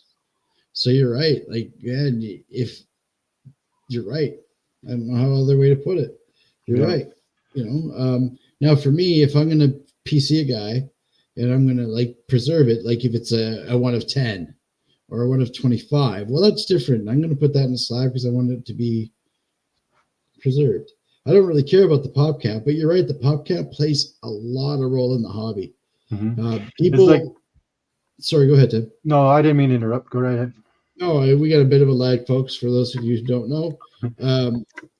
I was just going to say that the pop count seems to be an artificial metric that is basically there to sell grading services.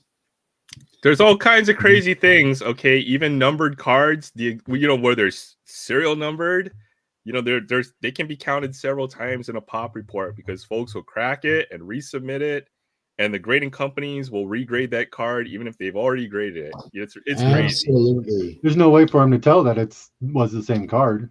Well, they should know it was serial numbered, right? So if they have a card that's 16 of 50, yeah. What the heck is for that? But, right? But I'm talking like a prism or like a different, just a unnumbered card. That was my point. That's exactly my point. Send it back in. And I've seen a pop count of 2 of a 101, a 1 of 1. I'm like, are you kidding me, bro? Like, right? This is crap. This is garbage. Like I heard that they weren't giving Michael Jordan's 10s anymore, right? Because they want to manipulate the pop count. Yeah. So I mean, how is that even possible? Because people are like me. I'm still opening up brand new packs of Upper Deck basketball and pulling Michael Jordans that are fantastic looking. Yeah. And it's awesome. Granted, I know they're old, but if they're sitting there in the box still not moving and there's still a brand new pack, then I know not every single card in a pack is a 10, but that's why people are going to pay over $1 million for that case of Wayne Gretzky spot. No, right? Yeah, that's crazy. You know what? I will say there is one really good channel that I found that talks a lot about grading cards because he has an eBay account and he sells for a living and he grades cards for a living. So this is the channel is SCV Sports Cards. He talks a lot about grading, a lot about the little finite, the little details about PSA grading and all the conspiracy theories. I'm sorry? Is that Vermont? SCV Sports Cards. Oh, SCV. Okay, yeah. Yeah, it's a great channel. I've been enjoying his stuff. Now, I'm going to listen to him and make up my own opinions, right? I don't take everything he says at face value, but there's a lot of knowledge to be gained from that channel, in my opinion, because that's what he does. He buys the cards raw. He'll grade them, and that's for sale, right? He talks a lot about the cycle of speculating, and apparently, he seems to be doing pretty well, at least from what he shows. He'll show his he'll show his eBay sales, he'll show his success stories, he'll show his failure stories as well. What he, how he's failed grading cards, which I really appreciate. It's like, oh, I graded this, I sent all these slabs in. PSA won't give me my grades. Now I have to dump them for a lot less money than I expected. So he's not just one of these guys who just, I made $40,000 flipping this card, because he will talk about both his successes and his losses as well. It's great channel. You know who else is really good that way too? Is Chris Sewell, collector, investor, dealer. Yeah, he does the same thing, and he's legit. Love that channel. Chris doesn't Matty Ice do that too? No, but Matty's. Well, maybe I'm thinking a different. Yeah, you're thinking of a different guy. But Matty's a collector on that level, like us. Like he's about it, man. Yeah. And Chris Sewell he does those kind of breakdowns, and I like that. Like I like that. Like when he looks at ultra modern, he's like, okay, these guys not so much, maybe ish, and here's why. And this is how I grade a card, and this is what considered like for the factors of grading that card. And he's a seller, right? He's a reseller. That's what he does. I've seen a lot of those channels though too. Also have like one of those super duper magnifying glass type things where they can look at their card at 30 times, zoom, and look at all the little tiny imperfections. Look at the little scratch. Look at the little fuzz or whatever it is that's on there. Little nick on the side, and they can get pretty close on telling what it's going to be when they get it back too. Yeah. Now I know people like him and people hate him. People love to hate him. Sports card investor Jeff Wilson and his $10 million PPP loan thing, whatever. Don't sue me, Jeff. I'm just making a comment. He's opening up a card shop, right? And everybody wants to see him fail and this and that. Like if you're a real hobby collector and you're a real collector of cards, you want to see that place succeed. And you want to stop seeing the black case guys going to shows and trying to take Chance for a ride, because Chance is just trying to cover his costs. That kind of shit needs to stop, man. If you got a black case and you're running around and thinking everything's going to be half off, or you walk into a shop and say you want a deal and this is only worth $20 and I'm only going to pay $15, well, take your crap somewhere else, man. And this kind of stuff is going to level out. It really is. And it's because the knowledge is spreading, right? Another guy that I enjoy is Vintage Sports Card Shack. Oh yeah, love that channel. He's another good one. Yeah. Don't be stupid. he's the one that stands in front of his cards in the shop or something like that, right? He'll dance at the end of every one of his videos. It's absolutely. I think his name is Vince as well. But great show. And again, that's the kind of stuff that we want to talk about, right? Right. Mm-hmm. Chance says, show us how to grade a card. Yeah, good luck. I don't know. When it comes to showing how to grade cards, that's where my expertise ends, because as I mentioned, I don't grade my cards. But you should know the PSA scale and know what the criteria for a 9 and a 10. For example, a PSA 10 is roughly equivalent to BGS 9.5. A PSA 10 can have imperfections. It can have 60-40 centering. It can have one minor imperfection. And when you grade your cards, when I grade my cards, I'm using my eyes when I grade my cards to look for imperfections in cards. Oh, look at Scotty. Nice. Scotty B. Hey, see you, Fabian. Thanks for stopping by. What's up, DK? Hey, what's up, DK? Folks will know centering and corners, but you also need to consider edges and surface. They are just as important. If not more important. If not more, because surface imperfections and edges are really what kill your grades, to be honest, in my opinion. PSA doesn't have subgrades, and folks will be able to use their measuring tool and can see their corners are sharp. But the reason why they're not getting 9s or 10s or whatever the grade that they want is likely because of surface imperfections or edges. Yeah. Right? Absolutely. I remember, and this came up as well when we were COG was doing a lot of Griffey juniors, and they were pulling really, really clean Griffey fronts, really clean, but the hologram on the back was off a lot. So they're getting Yeah. 7s and 8s, and they're like, what the fuck's going on here? And I'm like, dude, the hologram's off. And no one thought to consider that the centering of the hologram is considered too. Like, it's Right. perfect Crazy. on all levels. It's not just, it's not just like, okay, it's the corner here or the edges right to left or whatever, but it's the back, right? It's the coloring, it's the printing, it's all of it. It's tough, man. I think there's a lot of hope where folks think that they want to think that their card is going to be a 9 or a 10, but in reality, a lot of cards are not gem mint. I'll just say most of them are not. No, they're not, and that's why they're 8 or 9. And that's why there's worth, that's why a 10's worth twice as much or 3 times as much as a 9, because they're hard to get. But again, when you're artificially pumping up the numbers, well, then the validity of it is out the window anyway at that point. So it's a valid discussion point, in my opinion. Yeah, I think folks like PSA because of their slightly lenient grading scale, right? Like a BGS 10 is harder to get than a PSA 10, right? BGS 10 black label is like a PSA 11. Impossible. Unobtainium. Yeah. No, it is. It's like at that level. Like, you're talking $13,000, $15,000, $20,000 cards here. Like, and I love Beckett. You know what, dude? I wish Beckett was more accepted in the hobby. I like SCG as well. I find the labels not that, it's a little minimal, in my opinion, in terms of like, it's a number grade. Okay, cool. If you turn the back over and had subgrades, that'd be even better, right? Like, just I know there's some like what's the other one had subgrades? Was it the comic book one? Was it CSG? Yeah, it could be CSG or one of them, I think. Had subgrades on the back. I'm like, oh, cool. So my corners for 10s, but my edges for 8s. Okay, now I understand why it's a 9. It is them because they have the gold label and I think they have a black label as well or something like that. Yeah, and it's like tag, and that's the thing with people who are getting in with tag. Tag is AI based. It's consistent. It's not. Aaron went in today and didn't have as much lunch as Mark did, and now he's tired, so he's not going to grade as better as Tim. And Tim's got problems at home. Not saying you do, Tim. I'm just using it as an example. And So he's like, not what really, I do?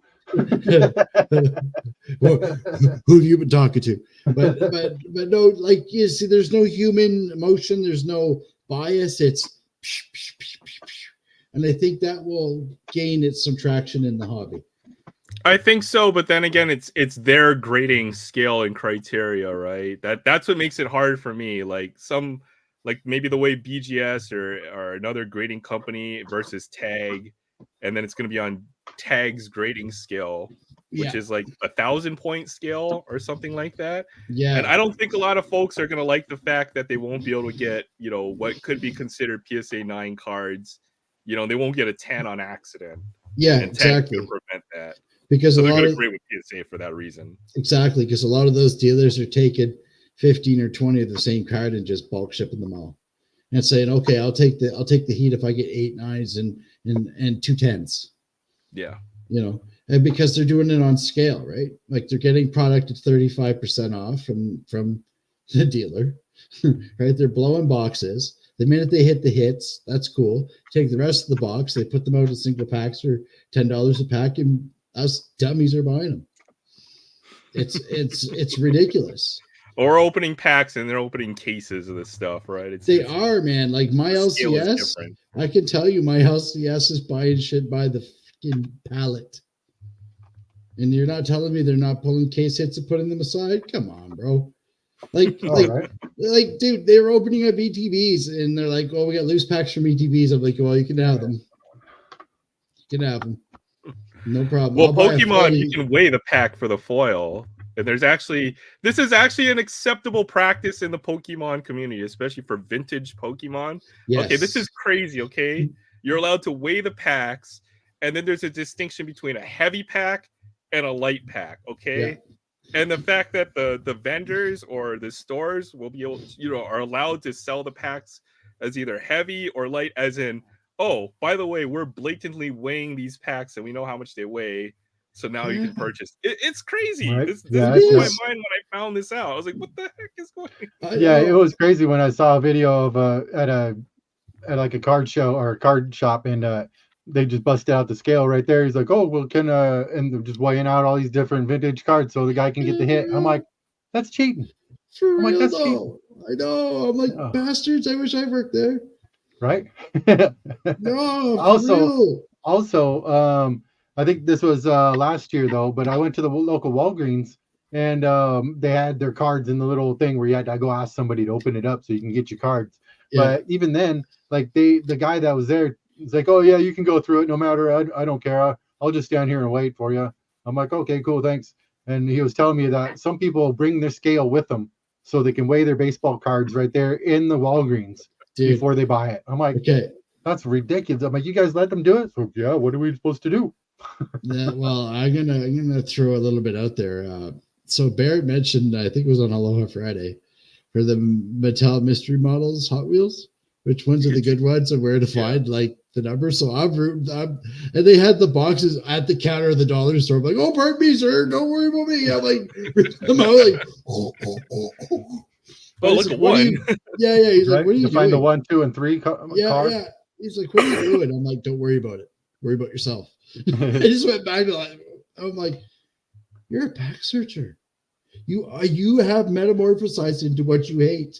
You are what you hate." Right. I would I buy think it. retail is fine I though. would, I don't know. I think the retail is fine if you're doing it. That's probably okay. But if it's like a That's hobby funny. store that's selling hobby boxes or whatever and opening them up and right? then laying the packs out like that, that's kind of crooked. in They my I think are. opinion. I can guarantee they That's all are. crooked. Every freaking one of Yeah. them. But then they could charge more for that heavy pack. So No, you that's can open the box up and then put out all the duds and Yeah, sell those that's at what they're full doing. price, and right. then take the packs that they hit to keep them. That's always Right. been the thing. And then even they since the send them to 90s. get graded. Right. Yeah, And yeah. they send them they to get PSA'd. And then they sell it for 10 times what it's worth. Yeah. Or Right. that's earlier, you're resealing wax or something like that, right? It's on that Right. level.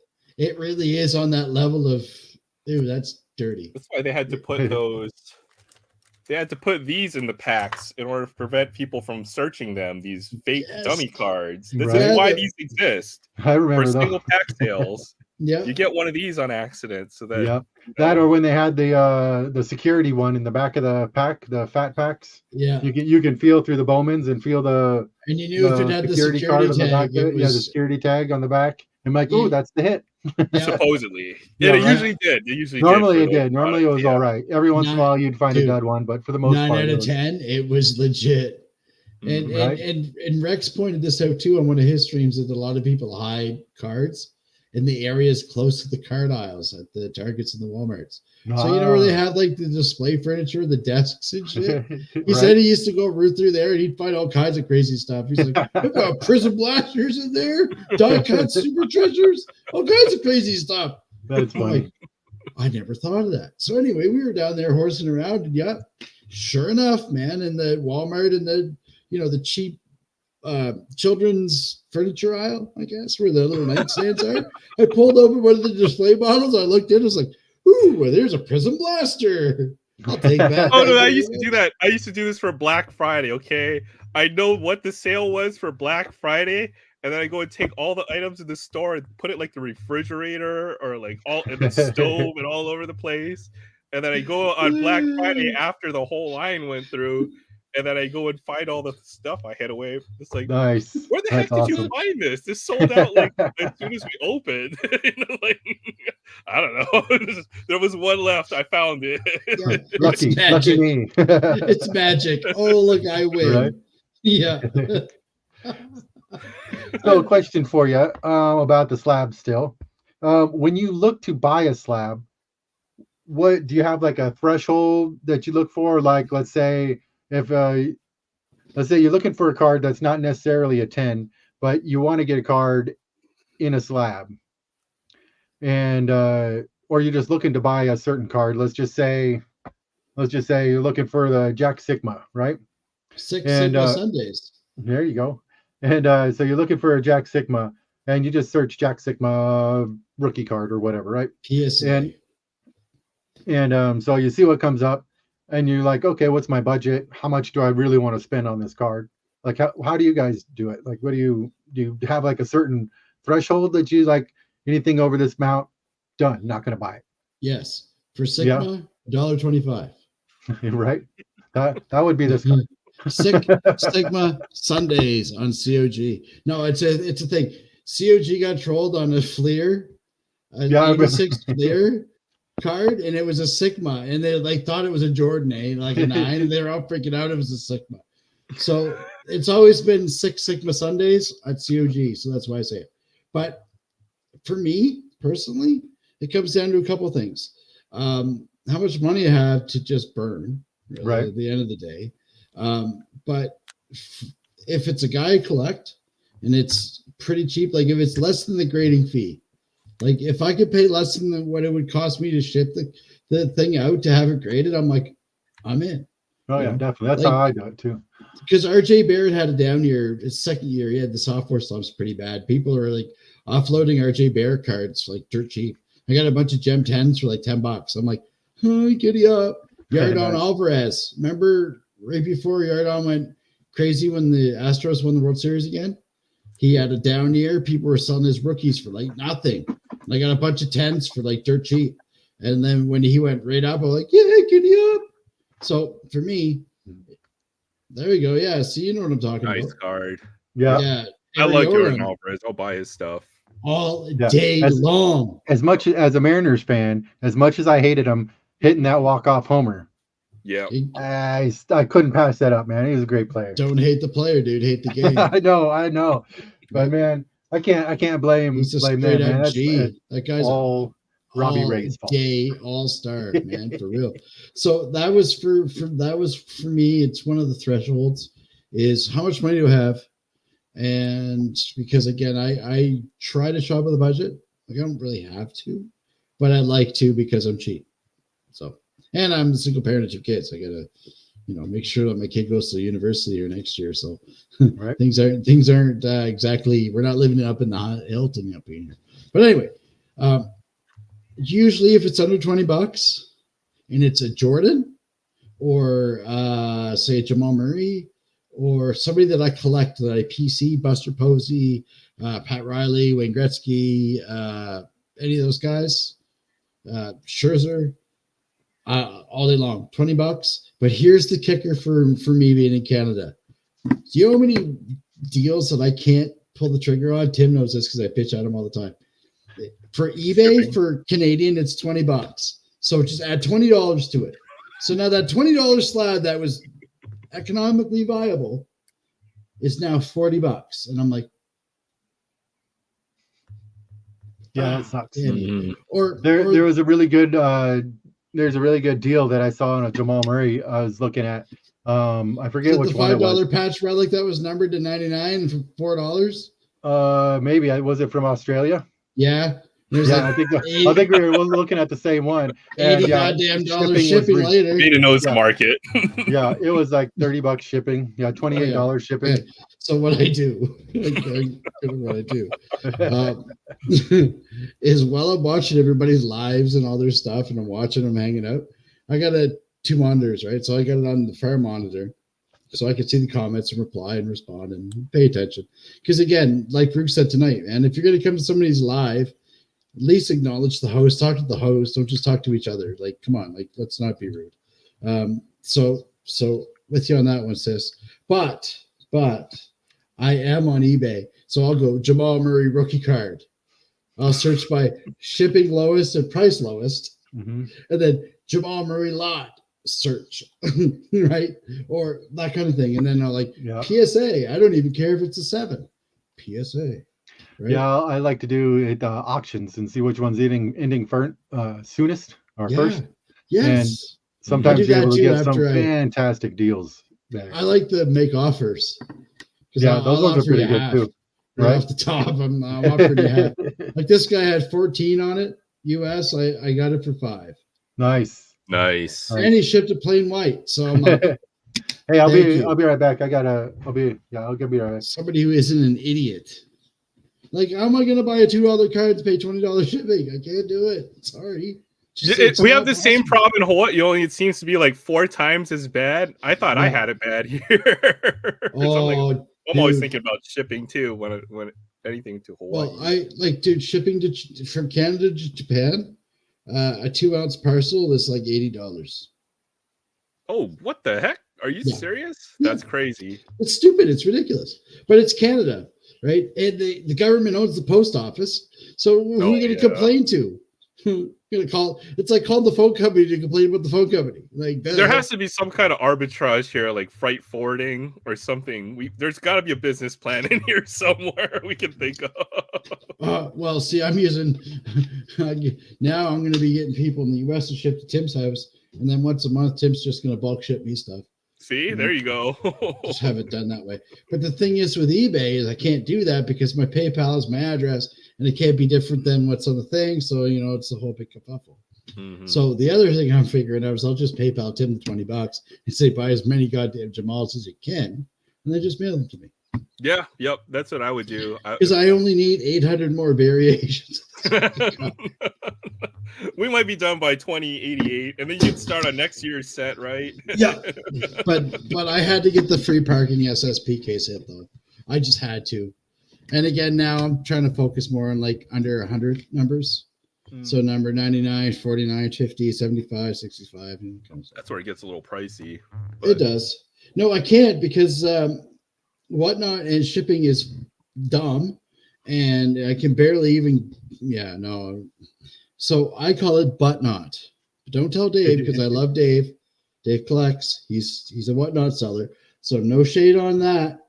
But Whatnot, the platform for Canadians, is very hard to use and it's expensive. It's like Silco. Silco's stupid. Like I'm just not even going to go there today. And we don't get Venmo. We can't do Venmo either. You can't do Venmo up there? No. I live in Commu Canada. Xi Jinping is actually my prime minister. Good point. I'm kidding, guys. I'm joking, everybody. The chat just got busy with a whole bunch of folks from 3-letter agency. Yeah, I know. Wait. Mr. Mark, come out with your pants on. This is a bust. Come out with your pants up. I did that to my buddy at like 3 a.m. one night. We like kicked down his door and we're like, "Come out with your pants on. This is a bust." He was so angry. Oh my god, I've never seen somebody so mad in my life because he legit thought it was the police. I had like an RCMP hat on and stuff. Oh yeah, nice. Man, Canadians are nuts. Like, if you did that nowadays, like 2023, you'd be arrested for impersonation and all this other stuff. But back in the 90s, man, you can't get away with anything. Oh my gosh, anything. It was awesome. Time. Yeah, no, eBay, you got to stay away from them. It's a cruel mistress. It really is. Oh, I love try eBay. Not to go to eBay.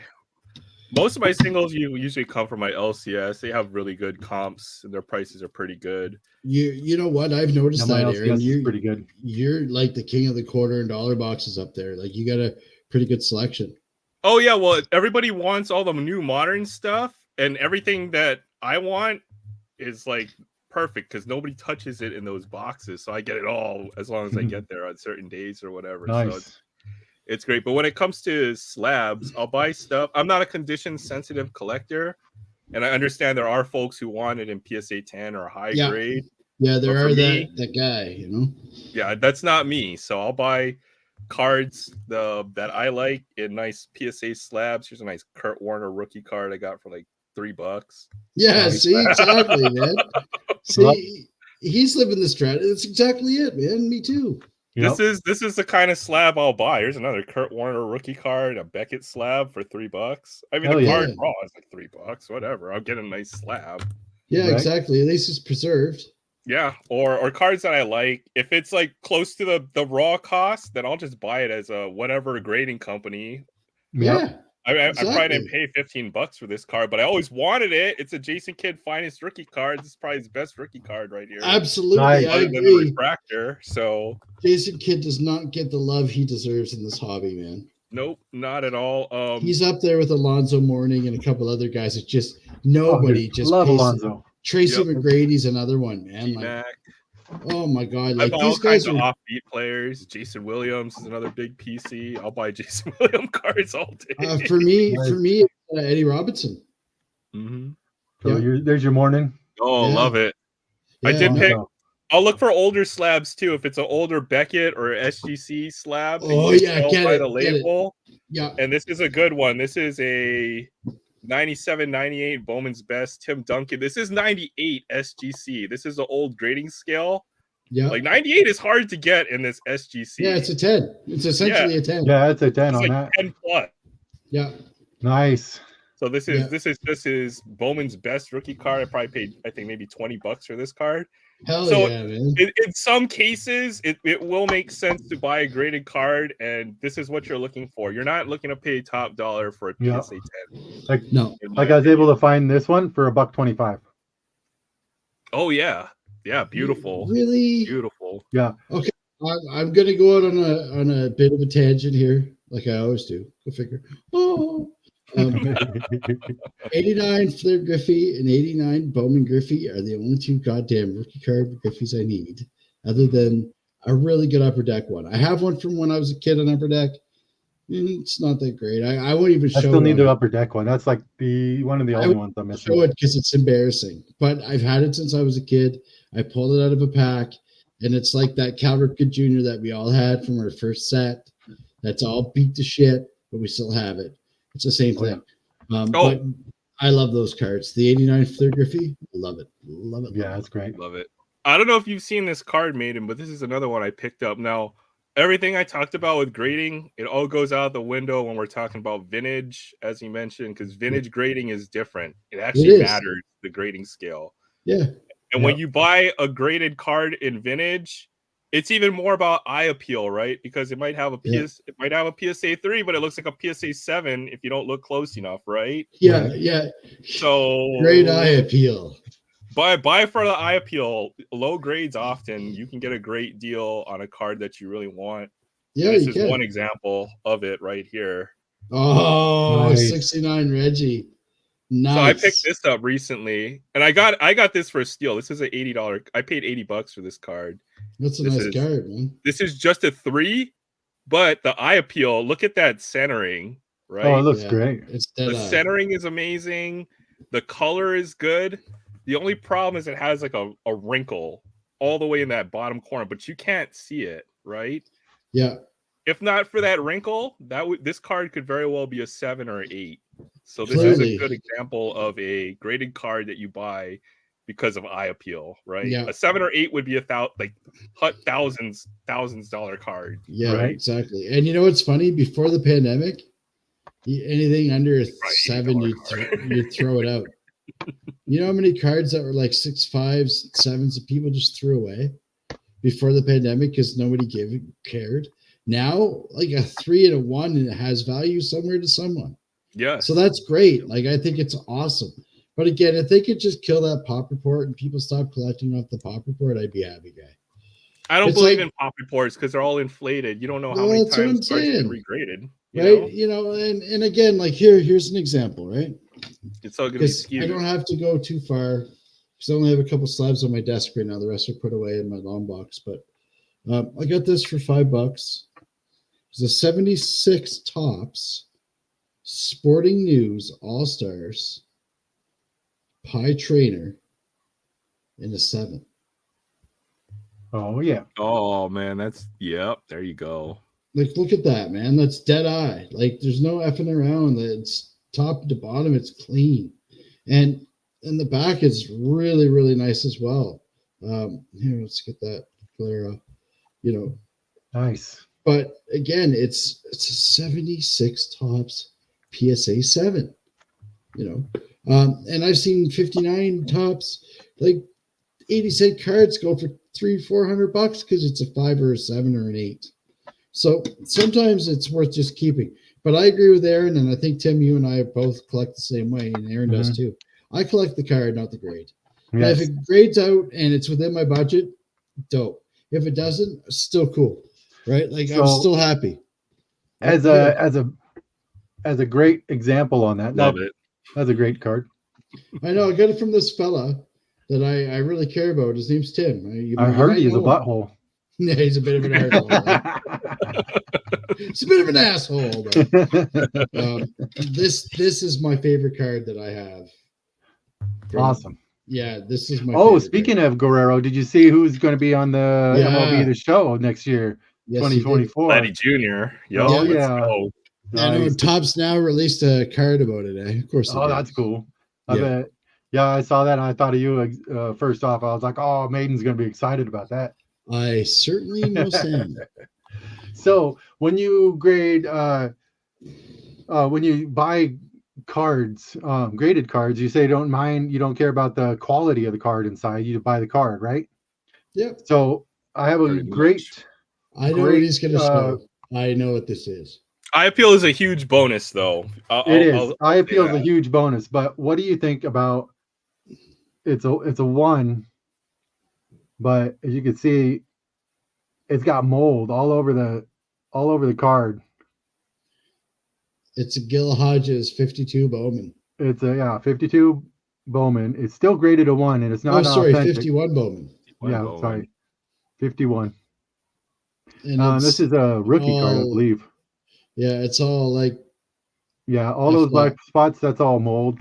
On the back, it's all moldy too. So what do you guys? How do you feel on that? Like, if keep it sealed. Oh, of course, I'm not going to be opening that. I'll just go and spit shine that right off of there. Go and take a bleach wipe and. You might unleash the next 1,000-year plague if you open that. Know, right? Open it up and smell it right away. See how sick I get. Next week's episode, Tim will not be here because he suffered from Black Death. He's in the hospital with the black lung. We thought we cured polio. What the heck? Yeah, I know, right? But no, like it's one of those things, right? Like see, this one's got a big old spot on it. Oh no, it's a smudge of some sort. But Gus Mancuso. I think that one's got mold on it too, Tim. It's a 33 Gaudy. Look above the end. Other than that, it looks that card looks amazing, right? So up there, it's like a glue. It's like a glue or something like that. It almost looks like when you get it out of like a what are they? Like the sticker books, like the old time they used to put them in those collage books, right? Yeah, well, I'm trying to think of the correct name of that. I forget me and names, man. But what do you picture book or whatever? Man, what do you call that? Picture books. That's exactly what it was. It was a picture book. Excuse me. Photo album or whatever. Yeah. There you go. You got it. What do you guys think of that as well? Again, like, dude, it's an old card. There aren't very many around, and again, the way I look at stuff like that too is, especially if you're collecting a certain guy or a certain thing, right? Yeah. It's a filler copy is better than no copy. I can always upgrade one later, but at least I have it. Right. You know, and here's an example of that. Although, Tim, you still haven't gone to the LCS to find me a new one, and I ran tisk. I will be able to. Yeah, you know what I'm talking about too, don't you? You know what I'm going to do. Yeah. You know I'm bringing this up. Oh yeah. Oh yeah. So nice. look how off-centered and off-cut that is, but it's a Pat Riley rookie. Well, it's a miscut. Yeah, and as some may or may not know, I am building a set of 70-71 tall boys. I'm like within 21 cards to finish the set.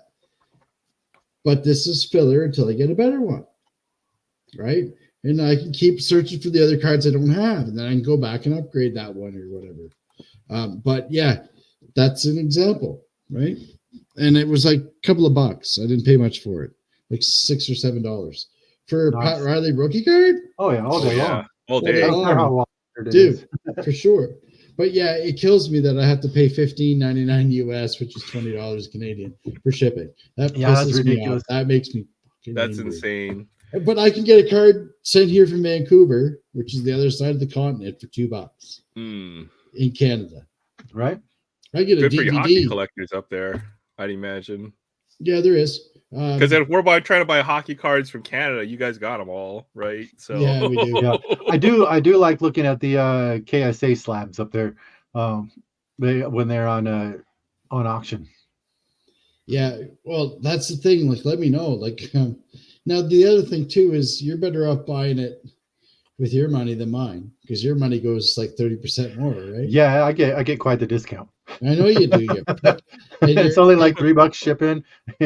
I know, and you're competing against me. And yeah, it's like it gives you the price, and then you give you a little discounted price on the bottom. Oh, I guess. Yes, It's gonna be exactly. hilarious. And one day, Tim just shows a freaking Jamal Murray collection that's like twice as good as yours. And you never knew you were bidding against him the whole time. You son of a bitch. Oh my goodness. I know, right? That would be funny. That would, yeah, that's That would be real funny. hilarious. Too. We need to start that. That'd be a gas, guys. That really Keep on would. getting outbid by this guy. S and the S Yeah. underscore C. Right? Yeah. Whoever that guy is, he's a dick. Yeah, and Yeah. keep on going to Hawaii. I did, Tony. It was awesome. That's the other thing. Tony had a KSA grill slab that he had on his Saturday video. So go check it out. Oh yeah. The Spine Ticks after party with Mr. Sensei Domino. Oh, nice. When it comes to Walking history book, bro. Yes, he's got tons of awesome cards. Dude. Absolutely. That's like one of my favorite shows. Sometimes I'll pass out, but I always make sure to at least try to catch the replay. if I'm not- Me too. Me too. And I put it on and I do other stuff.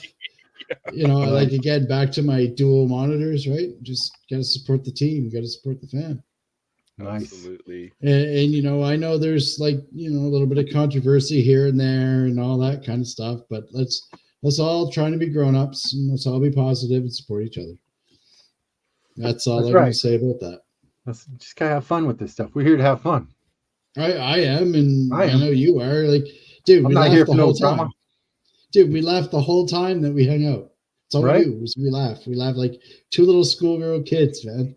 Grade Just 9 sitting here bus chuckling. laughing. Systems rig, if you're not cheating, then you're probably behind in life. I don't know. Yeah. Right? And the sooner you figure that out, the better. Hey, Aaron, remember when I told you that Drew Daddy's old man said to me one day? It said hard work will get you a pat on the bum, Yep. but I love smart this work saying. will get you promoted. And I was like, oh, you just got me right there. But it's true. Like, and you know what he used to do for Drew and his brother? Is he used to take them to all the Kennedy Junior games all around the world every year. So Oh, that's wherever cool. the World Juniors were, he'd take the kids to go and see it. Oh, that's cool. Yeah, he was a big baller in the company, man. Like he was running the That's- show. That'd Like, be awesome. and the fact that he knew who I was by name and talked to me and called me and emailed me and shit, and it was like that was the dopest thing ever. I fixed bug 4711. And, like, it was like the first real thing I did when I got into their shop. They gave me a bug $1 million report. Yeah, and I fixed like a $3 million defect, and they're like, ah! It was crazy, man. I was like, from that, I got a bonus. I got promoted. Like I was on probation for 6 months. Within a week, I was off. I was like, Rock star status but right there. dude, That's awesome. It was. It Nice. was so awesome. It was a stupid variable overflow in one of the really deep down modules. They had a buffer overrun.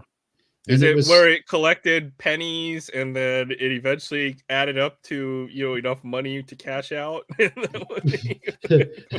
but it was a rounding error on insurance policies. So yeah, it was sort of Something like that. Yeah.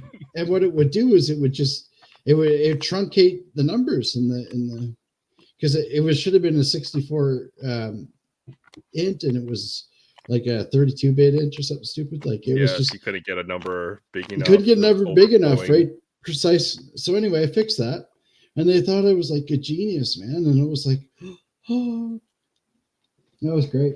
We had a good It was run. good when that happens. But that was a 5-year project, man, and we basically automated the entire underwriting process for an insurance life policy. It's We hilarious. automated Actually. everything, right from the requests to the doctors to the results, the processing of the data, and all the collation and it was nuts, man. That's crazy. Yeah. I worked on something similar. Well, we'll talk. We'll probably have to talk about this later on. Oh yeah, no, like I nerd out because that's the creative part that I enjoyed, right? I didn't enjoy the 5 a.m. conference calls or the bug fixes at 2 a.m. and all that crap. But the fun stuff and playing Magic with the guys in the deployment and doing Warhammer stuff in the middle of the night, drinking coffee and eating pizza. That kind of stuff was fun. Yep. It was, And to me, this is the same kind of vibe. It's just hanging out with the guys and chilling. Yeah, yeah, for sure. Nice. So I was always just used to sweating my ass off all the time in the kitchen. Oh, don't get me wrong. When Drew Daddy's old man was knocking on my office, my butt was sweating a little too. Because when the president of the company wants to talk to you, most times it's not good. No. Especially when it's the first thing when you show up of the day. You want to talk to me? Then your first 5 minutes of getting there. Excuse me, could you see me in my office? Yeah, you get the tap of the shoulder. No, I can't. I haven't taken my badge away yet. I was able to sign into my computer, so we're gonna hope everything's good. And then when you get back to my desk, everything's gonna be put up in a box, and they're gonna escort you out. Dude, that's what we did to one guy. No, for real. It was when Barack Obama got inaugurated, and if you remember, everybody was freaking out. It was such a good thing, right? So we all stopped and left our desks and walked over to all the TVs, and everybody went this way, and Bogdan went this way. And all of a sudden, it's like, where's Box? Oh, he's no longer with the company. Oh, my goodness. And while he was getting ushered into what we called the short room, it was funny because where we worked, we had a small little office, and the door led right outside. So if you got called into that little office on a Monday afternoon or a Friday, you're done. You're freaking done. Oh, snap. Yeah, for real though. So we're like, "Where's Foggers? He's not here anymore." Oh God, he's gone. Yeah, that's funny. Yeah, well, dude, he was on 24-hour pager duty. We had on call, right? I'm not even kidding. I'm going to start a whole series, IT horror stories with Maiden. Dude, he went on vacation while he was on call. He left the pager in his desk. What? Yeah, that's a smart one right there. Dude, we had a mainframe job cack out in the middle of the night and stop all financial transactions for the New York Stock Exchange. Like, it was like, done. Like, Morgan Stanley was freaking out. They're like, where's your guy? I'm like, I don't know. He never told anybody. He just decided to go to Punta Vallarta on one of those last minute trips, where you can go on Expedia and says, if you book for the next 2 minutes, it's $88. He's like, so crazy. That's crazy. Right? And if you remember, the inauguration was in January. So that Christmas vacation cost Boggers his career, right? Because, dude, we had a major job process all like the financials for the day, and then it would update all the numbers for the stock exchange in the morning before New York opened, right? So this is all the London and Tokyo financials. Like, this is a big, big deal. And it died. So it fell over at 2 a.m. You have to like 6:30 to fix it before it really gets into panic, right? I got a call at 7:30 in the morning going, where's Boggs? I'm like, beats me. Why? Did the pager not go off? Or are you trying to get a hold of him? We can't get a hold of him. So anyway, somebody in the office the next day heard the beeping of the pager. What's that sound? Where's that sound coming from? It's so familiar. In his desk, in the drawers, the metal drawer all ears. And then he calls me like after he's fired, He's like, I can't believe they fired me. I'm like, well, what do you mean? Why do you exist between these four walls of this building, Boggs? Bogdan, use your brain for a minute, dude. Right? You had one job. Why do we pay you? Yeah, he's on call, right? And I'm the on-call captain, so I'm getting like reamed by like other people. Right? I'm like, but I didn't know he took vacation. He didn't ask anybody. He didn't sign out. He just decided like this Friday afternoon, and he was going to go on vacation. He put the pager in his desk and left. And that was it. No, what a nightmare. What a nightmare. That's I awesome. get some funny stories like that. Like some people post some real stupid stuff. It's Oh yeah, you unbelievable. won't run out of content if you decide to make a channel about that. Right. Never ends. Got some crazy kitchen stories, but I can't tell them on here. Oh, dude! Like the time I called the IBM, like the head of IBM security, and called him at home and yelled at him in the middle of the night. Nice. And then I look at my home phone and it's ringing. It's the vice president of my company calling me to tell me to stop. He's like, "What'd you do to that guy? He's like really angry at you, and he wants me to fire you." I'm like, "Well, dude, like, okay, so we had an issue." Right? You had a good reason. Well, they assigned a guy to us for support for a week at a time, right? Like the IBM on-call support. But they didn't have anybody to cover us. So we had a major production problem. I couldn't get a hold of anybody. So I called him. I'm like, your resourcing problems are not my issue. I need people to help me. So all of a sudden I get the call from the VPA. He's like, oh, you really made him mad. Like he wants your ass. I'm like, I'm just trying to protect the company. Oh, that's awesome. He goes, I get that, but you can be nice about it. I called his mother names. I'm pretty sure like professionalism wasn't in my vocabulary when I was 23 years old and I was full of piss and vinegar, just rah, you know. God, it was funny, man. I get some funny shit. We did some funny stuff. Yeah. So and people who don't know, Aaron's a computer programmer, dev as well, and he gets some of this humor. Me, I just sit here. I have no idea. It's relatable. This is my life. Maiden's retired, and now he gets to live vicariously through me. Yeah. and exchange horror stories of stupidity from offshore resources that look at you and say, is this best practice? He goes, no, it's practice. I'm like, it shows. It's something. It shows. Yeah. It's something and it smells really bad. Yeah. Oh, God, some of the funny stuff. But this is back in the day. Like, you can't do any of this stuff now. You can't, like, say anything bad or, like, you know, like, call anybody out for being lazy. You can't do any of that, man. Right. You know, you're down in HR. Like, when I worked at Sun, I was at HR, like, 3 or 4 times in my first year I was there. I called one person she'd been there for like 30 years. I'm like, you were the laziest person I've ever seen. Lawn, yes, I did back of the house. I did front of the house as well. I did pretty much did all of it. Did dishwashing, bartending, busing, drinking. I was a chef, drinking. Drinking was the best part of it. And yeah, pretty much all of it. I was a chef for over 25 years. Dude, Zach, I swear to God, I've been trying to get a lawnmower gig at the golf course up here for like 3 fucking years, bud. I want to drive the lawnmowers at the golf course in the morning. I really do. That's a fun job. Speaking of lawnmowers and stuff at a country club, I was a chef at a country club for a little while. Notice I say a little while. Yeah, because that was in the point of my career where I like to drink a bottle of vodka every day. Not including going to the bar for lunch and liquid lunch, kind of and having the box of wine that you're talking about, box of wine with orange juice for breakfast. Yeah, that was my breakfast.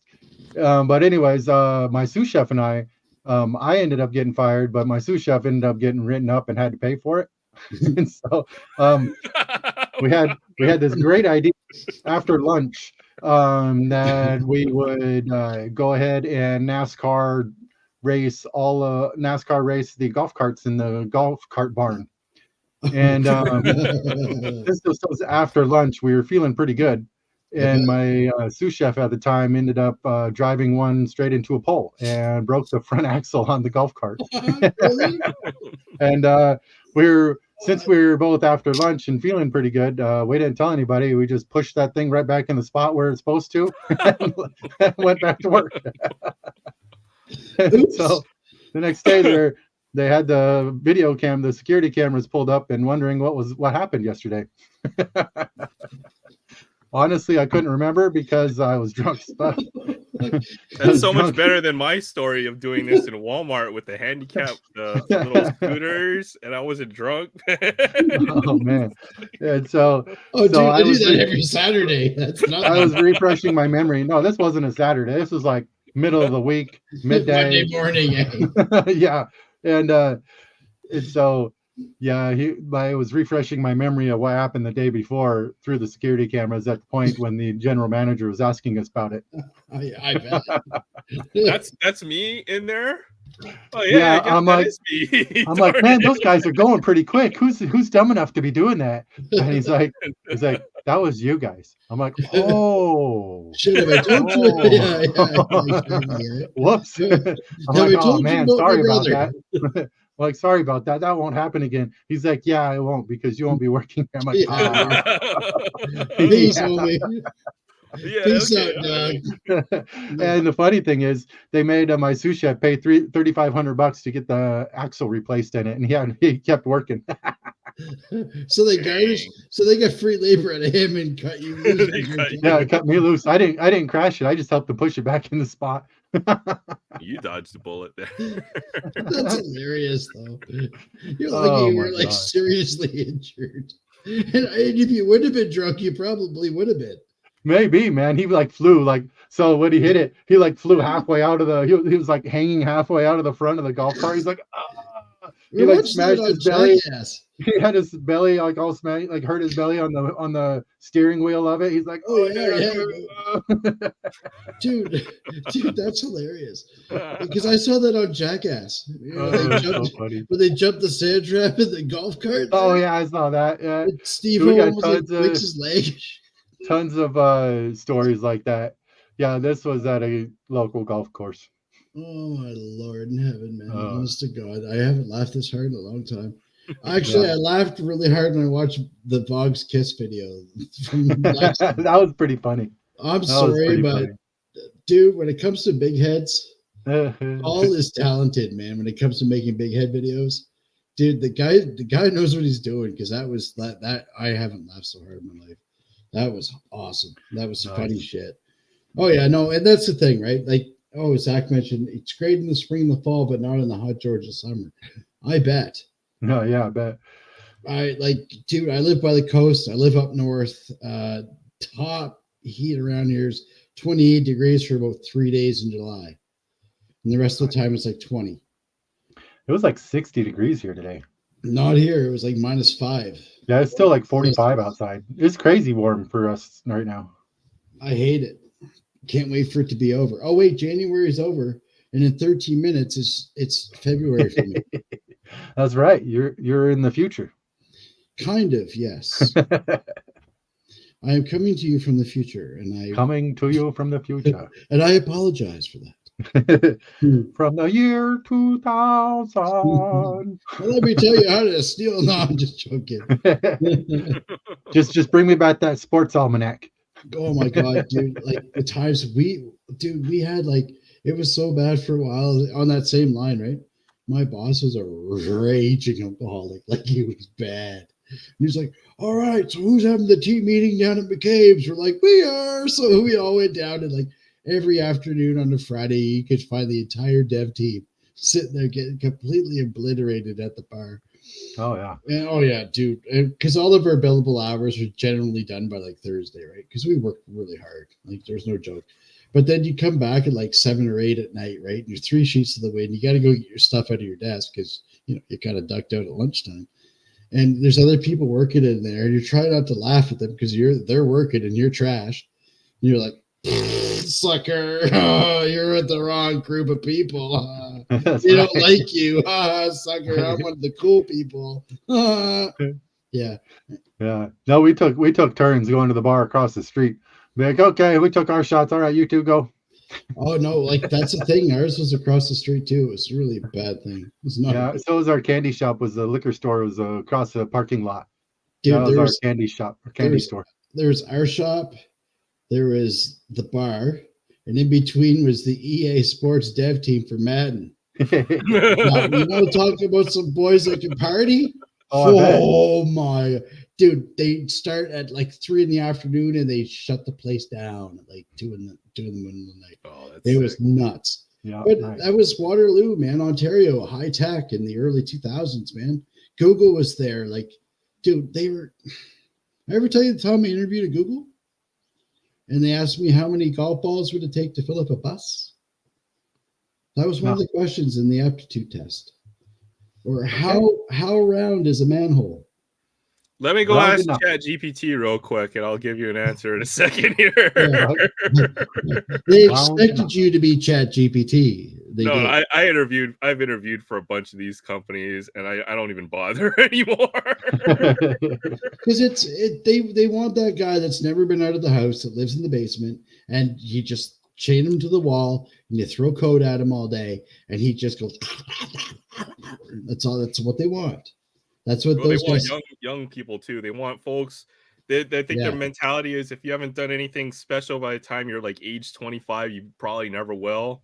Yeah. Which kind of makes sense, I guess. Yeah, but they're also starting you not off me at 200 anymore. US too, right? Yeah. They get the top candidates and all that stuff. But if Google or Amazon wants, it's not. I won't be interviewing with them. It would be the opposite way around. They would want to have me, which won't happen. So, well, see, I lucked out. I got to work in Salesforce, do some Salesforce stuff, Apex Web Services, backend web services, that kind of crap. And I was a web service developer for years and years, and WCF and service and all that crap. So I learned a lot of cool shit, and I got to integrate a lot of cool stuff. But the vendor guys were always just freaking nuts on it. Like, they show up at the shop and they'd be like, they tell this girl that they saw at the office who's like, smoking. When I built the Popular Mechanics this week, and they're like, we don't care. I had one guy come down from San Fran. He was a Salesforce guy. And we went out to the bar, and he was trying to pick up these girls, and he's telling them about Popular Mechanics. I'm like, this is not the place to be doing this. Like, I swear to God, I thought he was going to bring up, like, double blind moves and magic. Like, I was like, it works. It's just that your success rate drops to, I mean, it goes close to 0, but not quite 0. Yeah. Hey, Aaron, it's like my 0. yeah. It's like my impression rates on my thumbnails on YouTube. It's like 0.1%.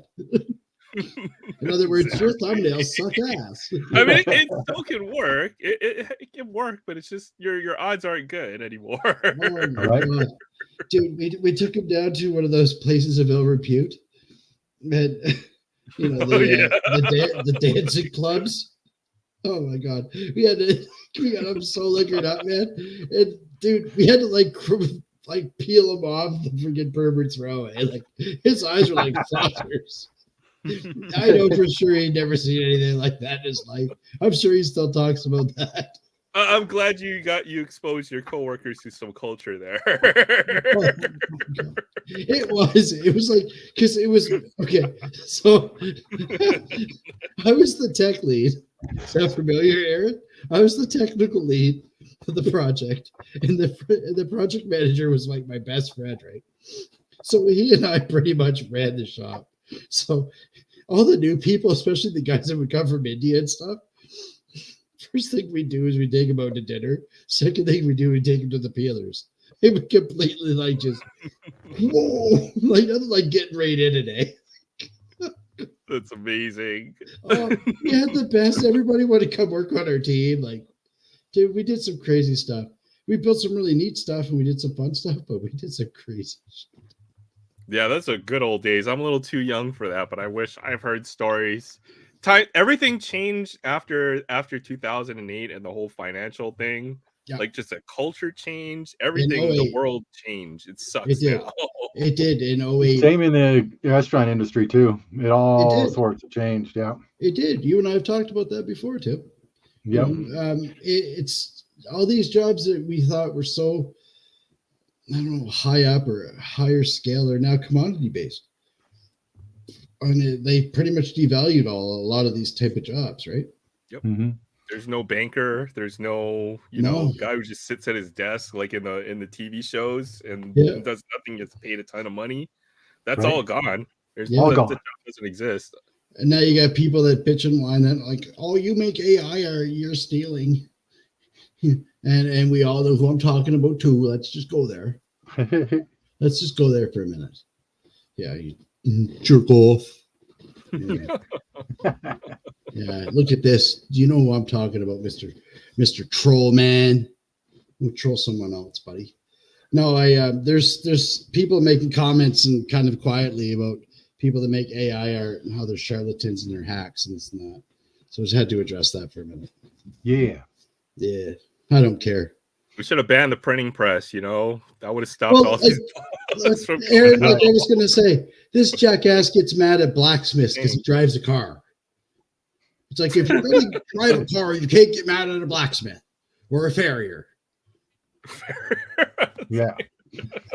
Hold on, I need some new horseshoes, man. You got. That's what I'm saying. Like you can't, if you make horseshoes, you can't get mad at the guy that drives a car. Yeah. Like I'm sorry, but you can't. And some people are just out there. Well, it's there is a thing. These inventions bring social upheaval, and just like social media, and everything needs to adapt, and things are going really, really fast right now. Information technology age, like that's going just crazy changed fast. everything. Social everything. So Social nobody really knows everything. what the meta is right now. That's the problem. There's no meta. There isn't one, and for the longest time humans were, and now we're not. Yeah, it's kind of crazy. It is crazy. And that technical revolution of social media was one piece. And the other piece is like what you and I were talking about the other day with AI and have assisted editing with AI. And that's going to be insane. Like it's just nuts. I see Tim's getting itchy to rip something. And I think he must have ripped something before. Apparently Maiden talks too much. Oh yeah, well, we went on a tangent there.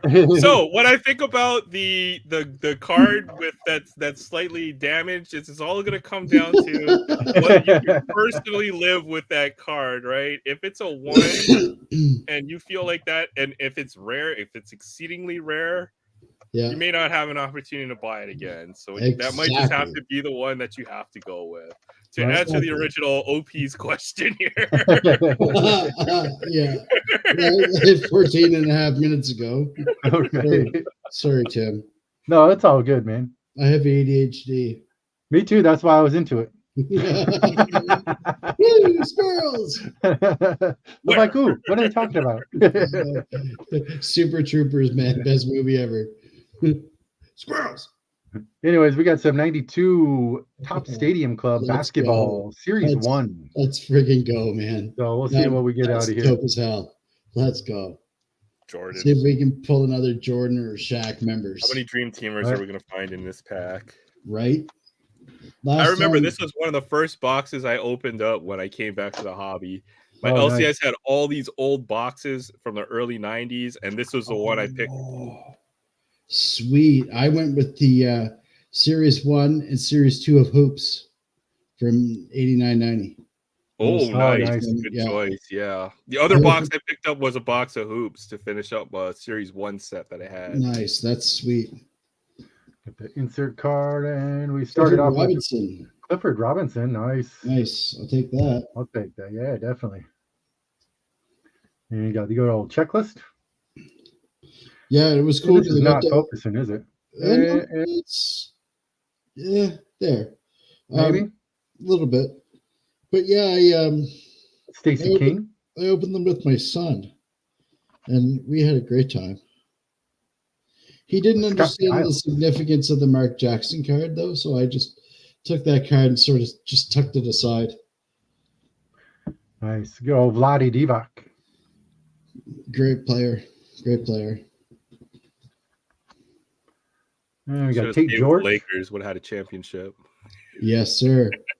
R.I.P. the New Jersey Nets. And we got Michael Adams. For the Bullets. The Washington Bulls. We got Jerry Reynolds. Nice. There we go. We got Kenny the Jet Smith. Let's go. Yep. I love him. Yeah, me too. I like watching him with Shaq and Barkley. Yeah, I'm glad he's back. But he was a great guard. He's one of the Queen's guards. He's a Rooker's Park guy. Part of that. Anthony Mason. Rest in peace, Anthony Mason. Rest in peace, Anthony Mason. You know, he locked up Jordan in that series. When Yeah, Jordan, that's him, huh? Yes, it is. And his Nice. son, Antoine Mason, played ball here in town in Canada. And I got to meet him. Great guy, great shooter like his old man. Nice. Yeah. Rest in peace for sure. Here we go. We got Doug West. Yeah, he had a heart problem. Doug West or No, Anthony Mason. Anthony. Yeah. And we got Bill Cartwright. Nice. Learned how to shoot free throws from him. Yeah, nice. Right. I was gonna say I learned from Shaq. We all know how that went. We got John Battle. You know, because when you're banging guys, And gotta roll off them. we got Fred Roberts. Nice. Hey Tim, I can only do an hour tonight, eh? Can you fill in the other 2.5? Yeah, I got you. Okay, buddy. We got Pete Chilcutt. Oh, I thought that said Pete off the cuff. I'm like, ooh. Right. Chili cuts. He looks All like right. he's about to be off the cuffed. Right. Box him out. Box him Got out. pack number 2. Let's see what we get. Yeah, I know many times you yell that out as a junior basketball coach to the kids, though. Box him out. Box him out. I have PTSD anytime I hear box somebody out. That's every time the ball goes in the air, but box out. I'm gonna box I out. know. Okay, No, okay. But then you find yourself doing that as an adult. Oh, there we go. I'll take that. David We got Robinson. David Robinson members choice. That's a nice card. Yeah, there's the members. Nice. Surface is pretty decent on it too. You even got Mutombo right there in the Yeah, front of him. the walking stick. Right. Oh yeah, no. When Mutombo like turned down sideways, you're like, where'd he go? Right. Him and Manute Ball. I know. They used to run back and forth in the shower to get wet. We got Anthony Bonner.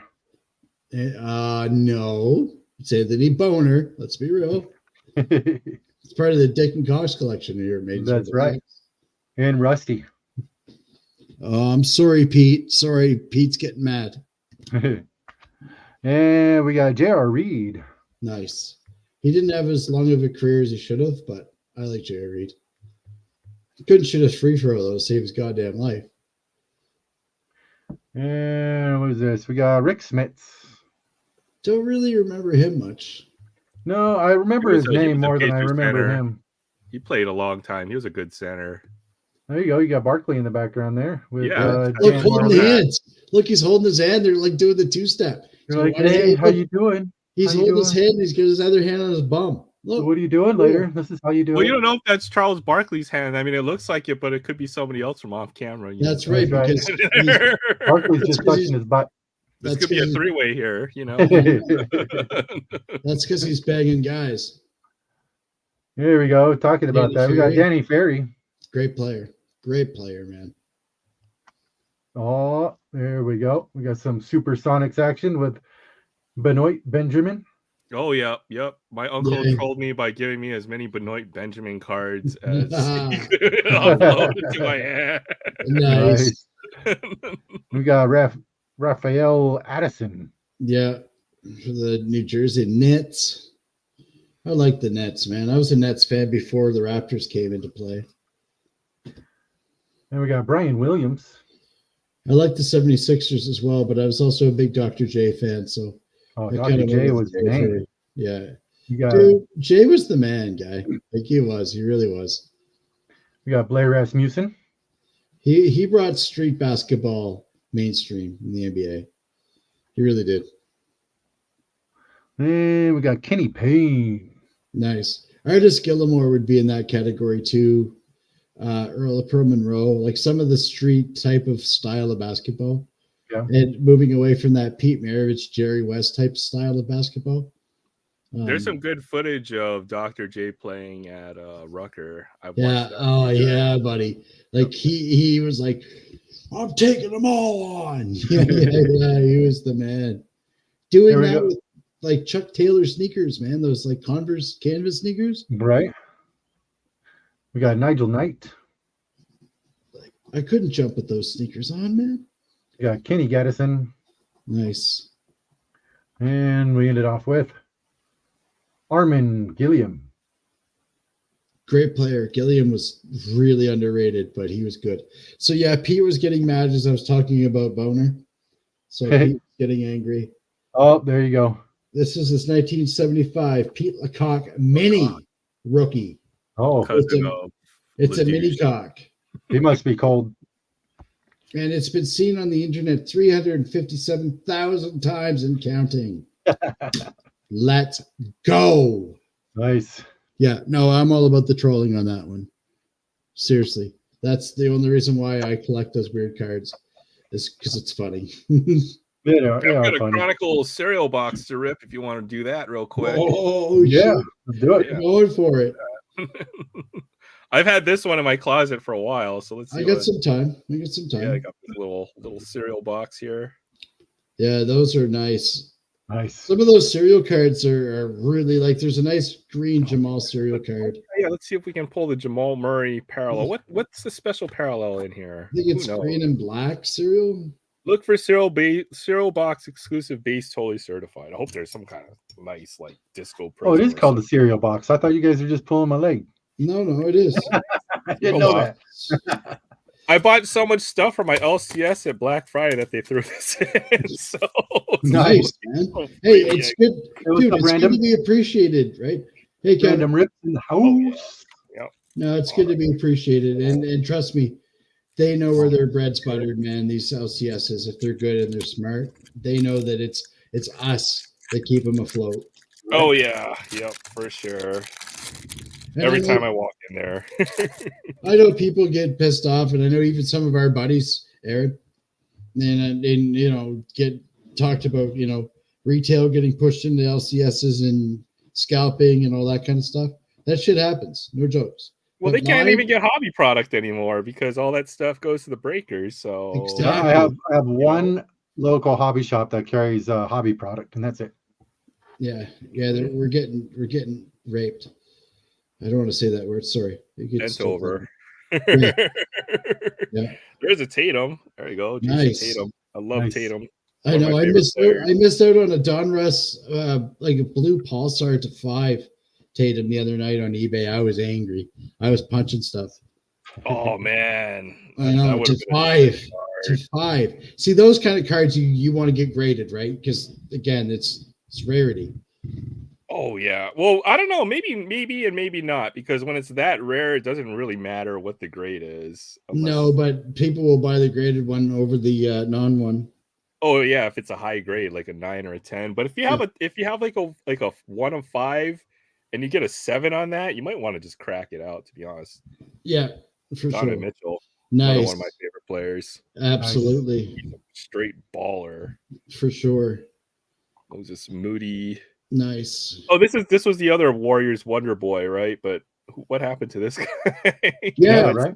He kind of fell off, right? And you know, I was pumped on Wiseman too, but he fell off real quick.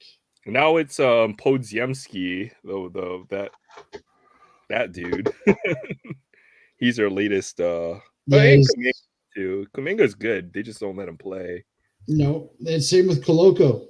They just DFA'd him the other day off the Raptors. Oh, there's another great young player, Shea Gilgeous-Alexander. SGA, Canadian boy, brought Canada to the FIBA friggin' in the top bracket of FIBA. You know what? Canada's putting together a pretty good lineup. I'm not gonna lie here. They are, and you remember Carl Edwards. Carl was one of the only people of the time. Leo Rutens played for the Knicks for a while. He was the only other Canadian that made the NBA. Nobody got into the NBA. Nobody. Oh no! Well, Hawaii at that time we were like an international team. We had like 2 players that from the United States because nobody else would want to come to freaking play college basketball for Hawaii. Right? There's a Kuminga rookie card. Yeah, speaking of Kuminga, absolutely. I think if he got in a better situation, he would like. Remember when we were all yelling out free Bradley Beal? It's the same kind of thing. Oh yeah, they should be playing him over Andrew Wiggins at this point, or even Klay Thompson, in my opinion. He should be Absolutely. getting the And yes, That's- Steve Nash, the Canadian Flash. Thank you, Zach. I forgot about Steve. Yep, Steve Nash, another great. Yep. What else we got? Jeremiah Robinson Earl. He has some upside too. But He's a pretty good player.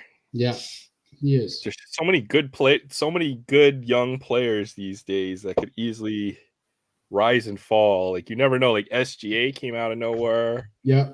This He guy's did. out of the league. He had some promise, but he had some legal issues, I think. Josh. And Kendrick Nunn is another one, another Canadian guy that sort of Brandon Clark is another one. He kind of came in and went and Oh came yeah, back again.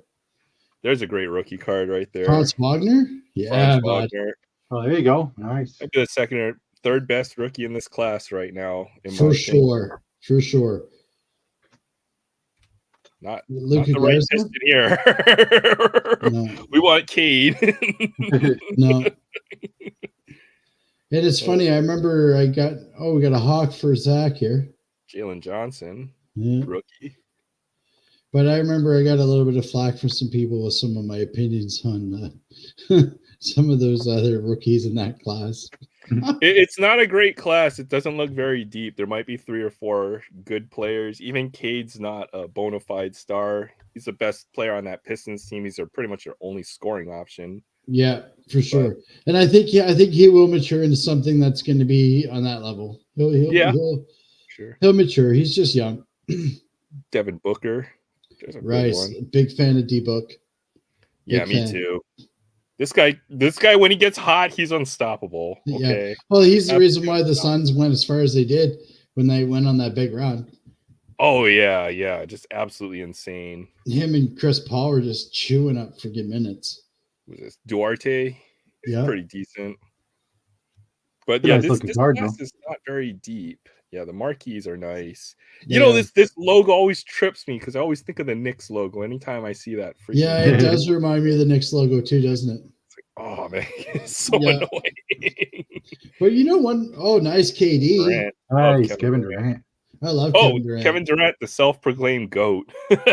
Yeah. Yeah, well said. Yeah. He likes to book himself at 6'12" and a half. Not 7 foot, 6'12" and a half. When he's freaking 6'9". Kevin Durant. Yeah. Speaking of Kevin Durant, there you go. Yeah. Josh There you Christopher. go. Nice Yeah, Kevin Durant Sonics. rookie. That was the Sonics rookie, yeah. Yeah, nice. Oh, that's right. He was. Yep. And then yeah, he's the drafted by Sonics, the then Sonics. the band had to move up. Yeah, and that's right. Kessler Edwards. I'm not that fond of he. Edwards. Oh, there's a nice Giannis. Yeah. Hey, can you say it, Tim? Giannis Antetokounmpo. No, close. Antetokounmpo. Yeah, see, it's close. It Close was enough. close. Yeah, Hey. no. Most people can't say it. God, Driller and his kid met him, and he couldn't even say it. So there you go. I watched him as a rookie, maybe the second or Me too, third Tony. game he ever played, and I just laughed because I never who the heck are they drafting? What is his name even? Yeah. But Turns then they out to be started the calling best him the league. Greek Freak. I'm like, any other place you'd be like brought to HR for real. Okay, when I saw him make a dunk pretty much from the opposing free throw line, take 2 dribbles and dunk it on the other end, sold. Okay, Yeah. sold. yeah, 3 dribbles and 2 steps, and he cleared the court. Sold. no And questions do you remember? asked. Hey, Aaron, do you remember how skinny he was when he first got into the league? And, Oh yeah, like, look at him now. yeah, and same thing as what Jordan did. Remember when Jordan got banged up in Detroit? Like really banged up, like Lampier like clotheslined him all the time. He's like, I had to like bulk up. And I think somebody said that to Giannis too. Was like, man, you need to put on some weight. Because he did. He bulked up by like 50 pounds. Yeah, he looks almost like Joel Embiid in that picture. It's like, what the heck? And Joel Embiid's another one, man. Like, I'm sorry, but you got to give the man his due. Like Joel Embiid, people don't like him because he's mouthy and stuff, but he is a beast. Oh, that's a cool card. This Yeah. must be the exclusive cereal box. These are nice. Totally. It is. It is. Is it Williams? Nice. Zaire Williams. Nice. Bad. Ooh, another rookie. Oh, wrong Yeah. rocket. Troll. Darn it. Troll. Okay, well, I think we got skunked on this cereal box, No, but at I least it was said- free. I said when Jordan was getting banged up when he was a little skinny mutt in the 80s and he had to bulk up. There's no Jordan rules. yeah. No. And then I said Michael Jordan rules. So Jordan was like It one of does. the athletes with the best physical condition. Physique was ridiculous in his Yeah. prime. yeah, Absolutely amazing. and then he went up against Bill Laimbeer and bounced off him. Mm-hmm. Bill's like, not today. Not today. Him and Jerry Rice, I think, were probably the best fit athletes in that time period. Jerry Rice too was amazing. He was crazy, bro. All right, Aaron, I got something to show you before we end this off here. I don't know if you've seen this before or not, but got a picture. Oh, hey, Tony, you might be right. There is a Jordan rule. It's called you can gamble in the NBA, not get caught, and then quote unquote retire and come back and avoid suspension. That's the Jordan rule. Yeah, you didn't get that in the Last Dance, did you? Huh? I'm going to move this over here. And all right, so this is a photo of the Hawaiian boxing team on their first time over to the 48 Oh, states. that's cool. I was going to say, is that a family portrait of you? Because I don't see it. No, this is my uncle's. But no, down here it's got like a little. I don't know if you can see it up on the back. That's super cool. I like that. On the back, it's got it all printed out. Let's talk about. Oh, those one of those press line photos you're talking about? It's international news photos, San Francisco Bureau. Hawaiian boxers arrive for bouts. In San Francisco, California, best battlers. They arrived here yesterday from Honolulu to take part in the National Amateur Championships, which will be held April 12th and 13th and 14th at the Civic Auditorium. Left to right. Here we go. We got names on here. We got, I'm going to butcher these names. I'm sorry. But we got Ben Hui, Hui. Hui Hui. Hui. Okay, that's what I just didn't want to say. Depends on if there's a little backwards apostrophe in there, then you would probably make a little break in there. Hui. Ah. And then we got he was middleweight. And then David Broad, he's middleweight. And then we got Danny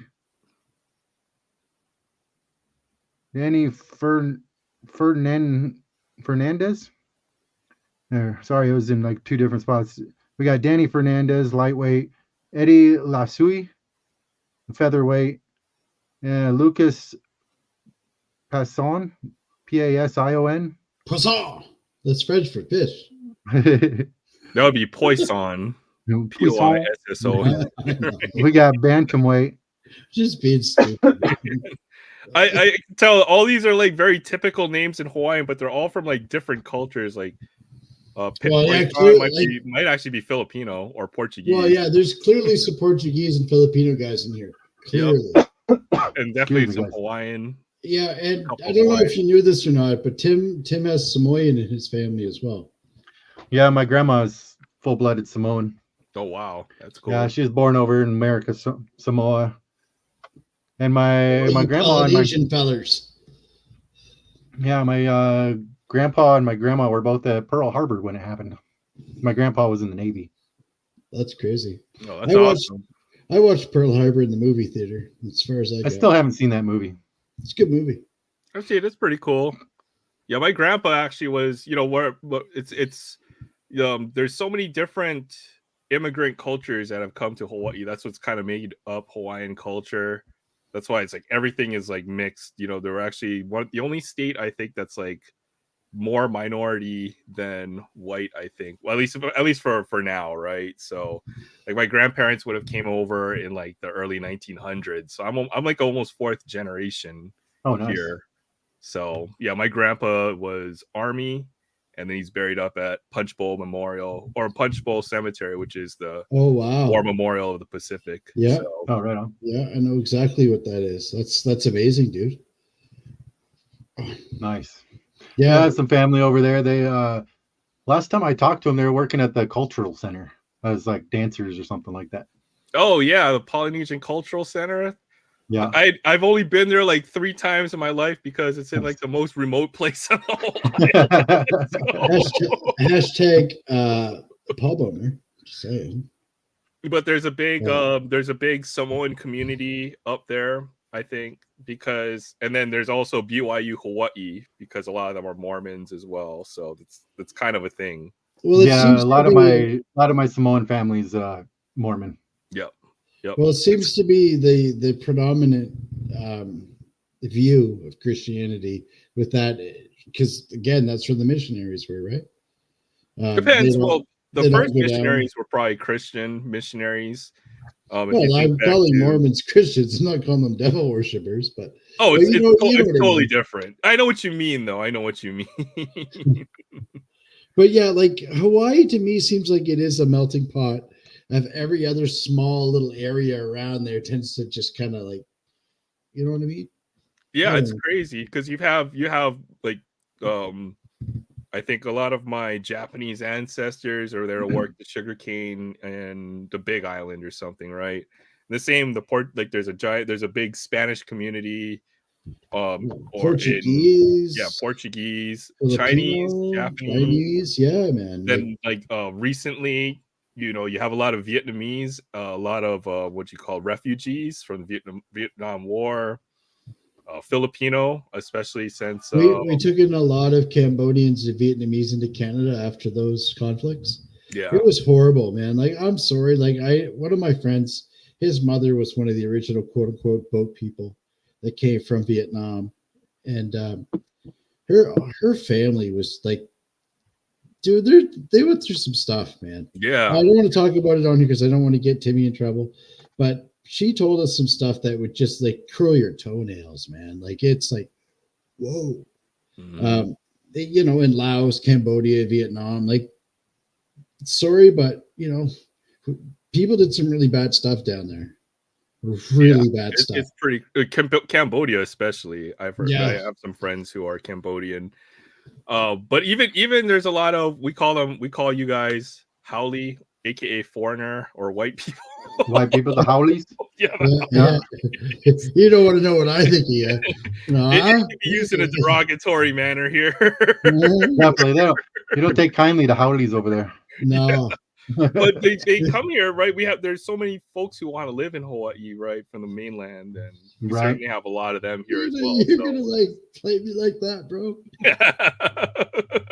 If you come in the winter months, yeah, you're a No, dude, snowbird. Aaron, bro. If I come in, dude, if I But same come with in, like the Samoans, they have the Meulis that they don't like Meulis at all. dude, if I came in the wintertime, bro, I disappear in the snow.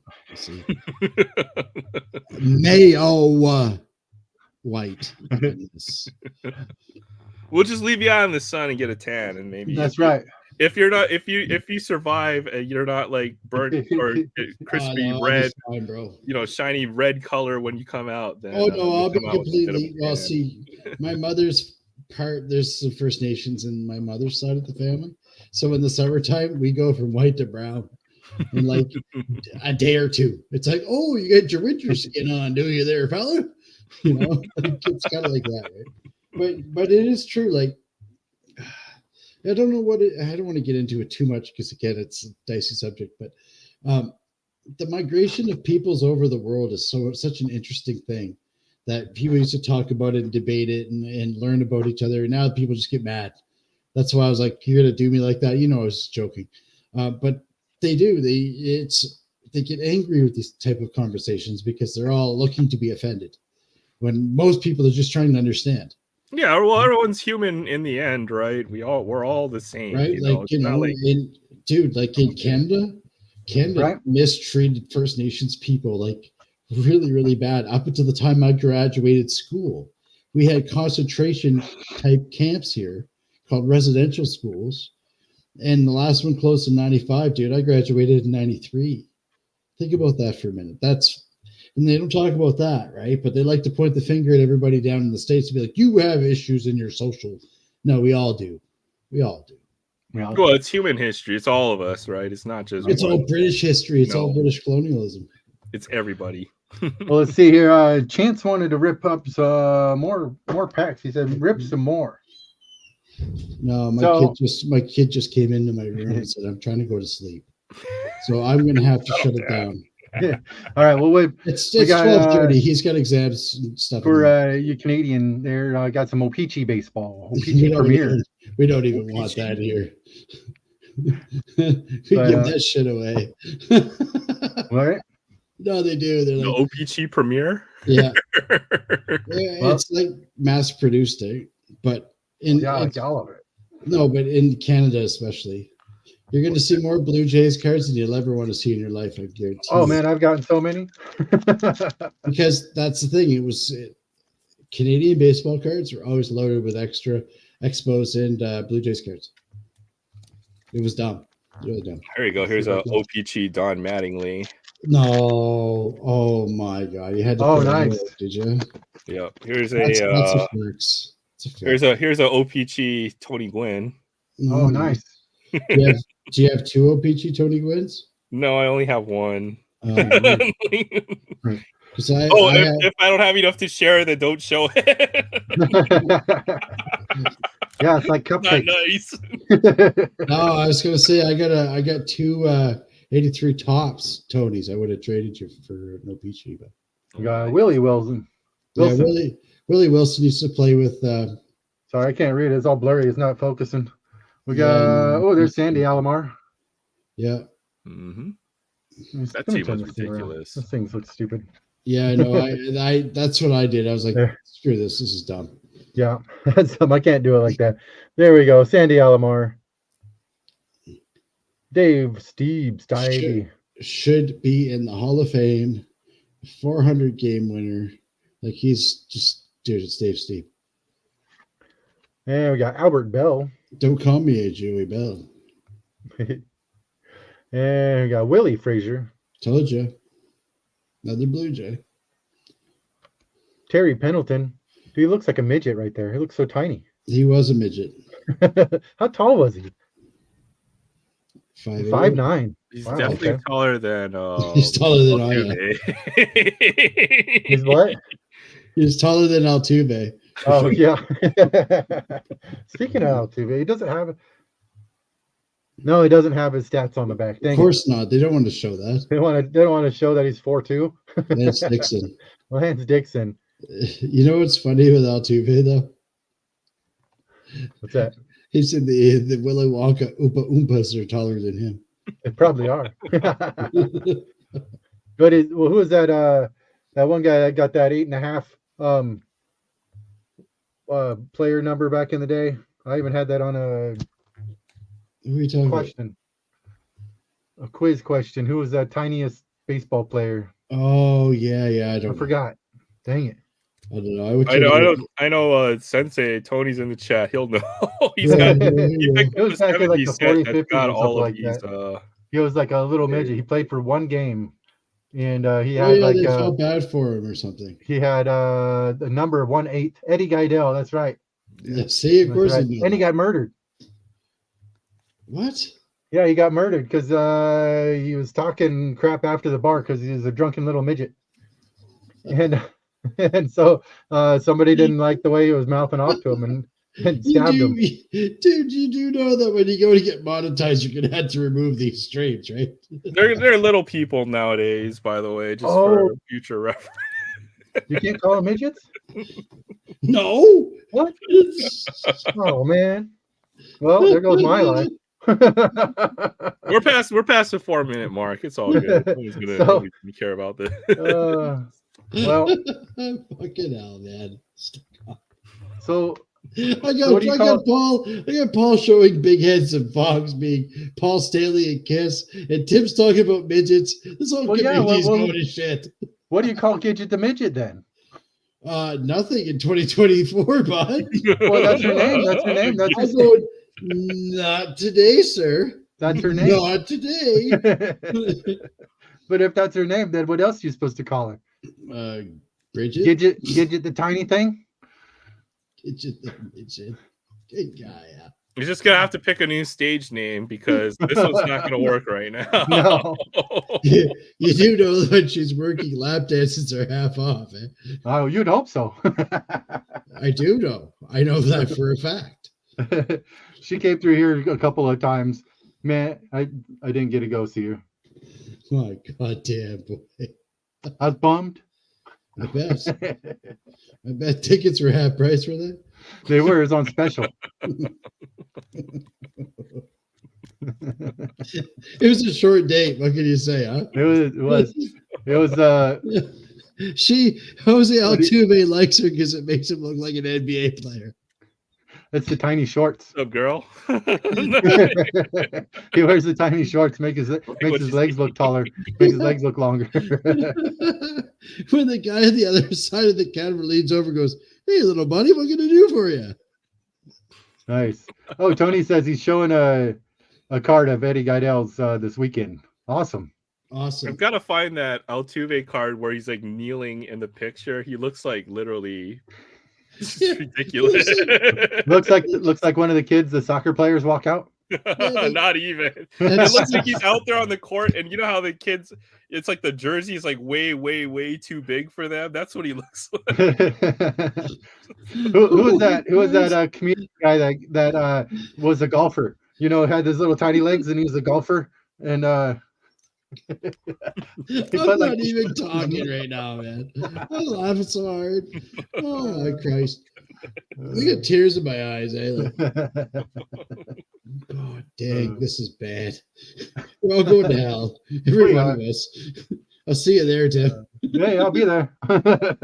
No pass go, no collect $200. Dwarf. That's right. Thank you, Tony. That's right. Dwarf.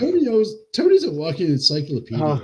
Dude, those are so funny. That and he was doing the golfing where you show everybody how to golf and all that kind of stuff. Dude, that was great. God. That was great. Oh, you're crazy. You're crazy. Oh.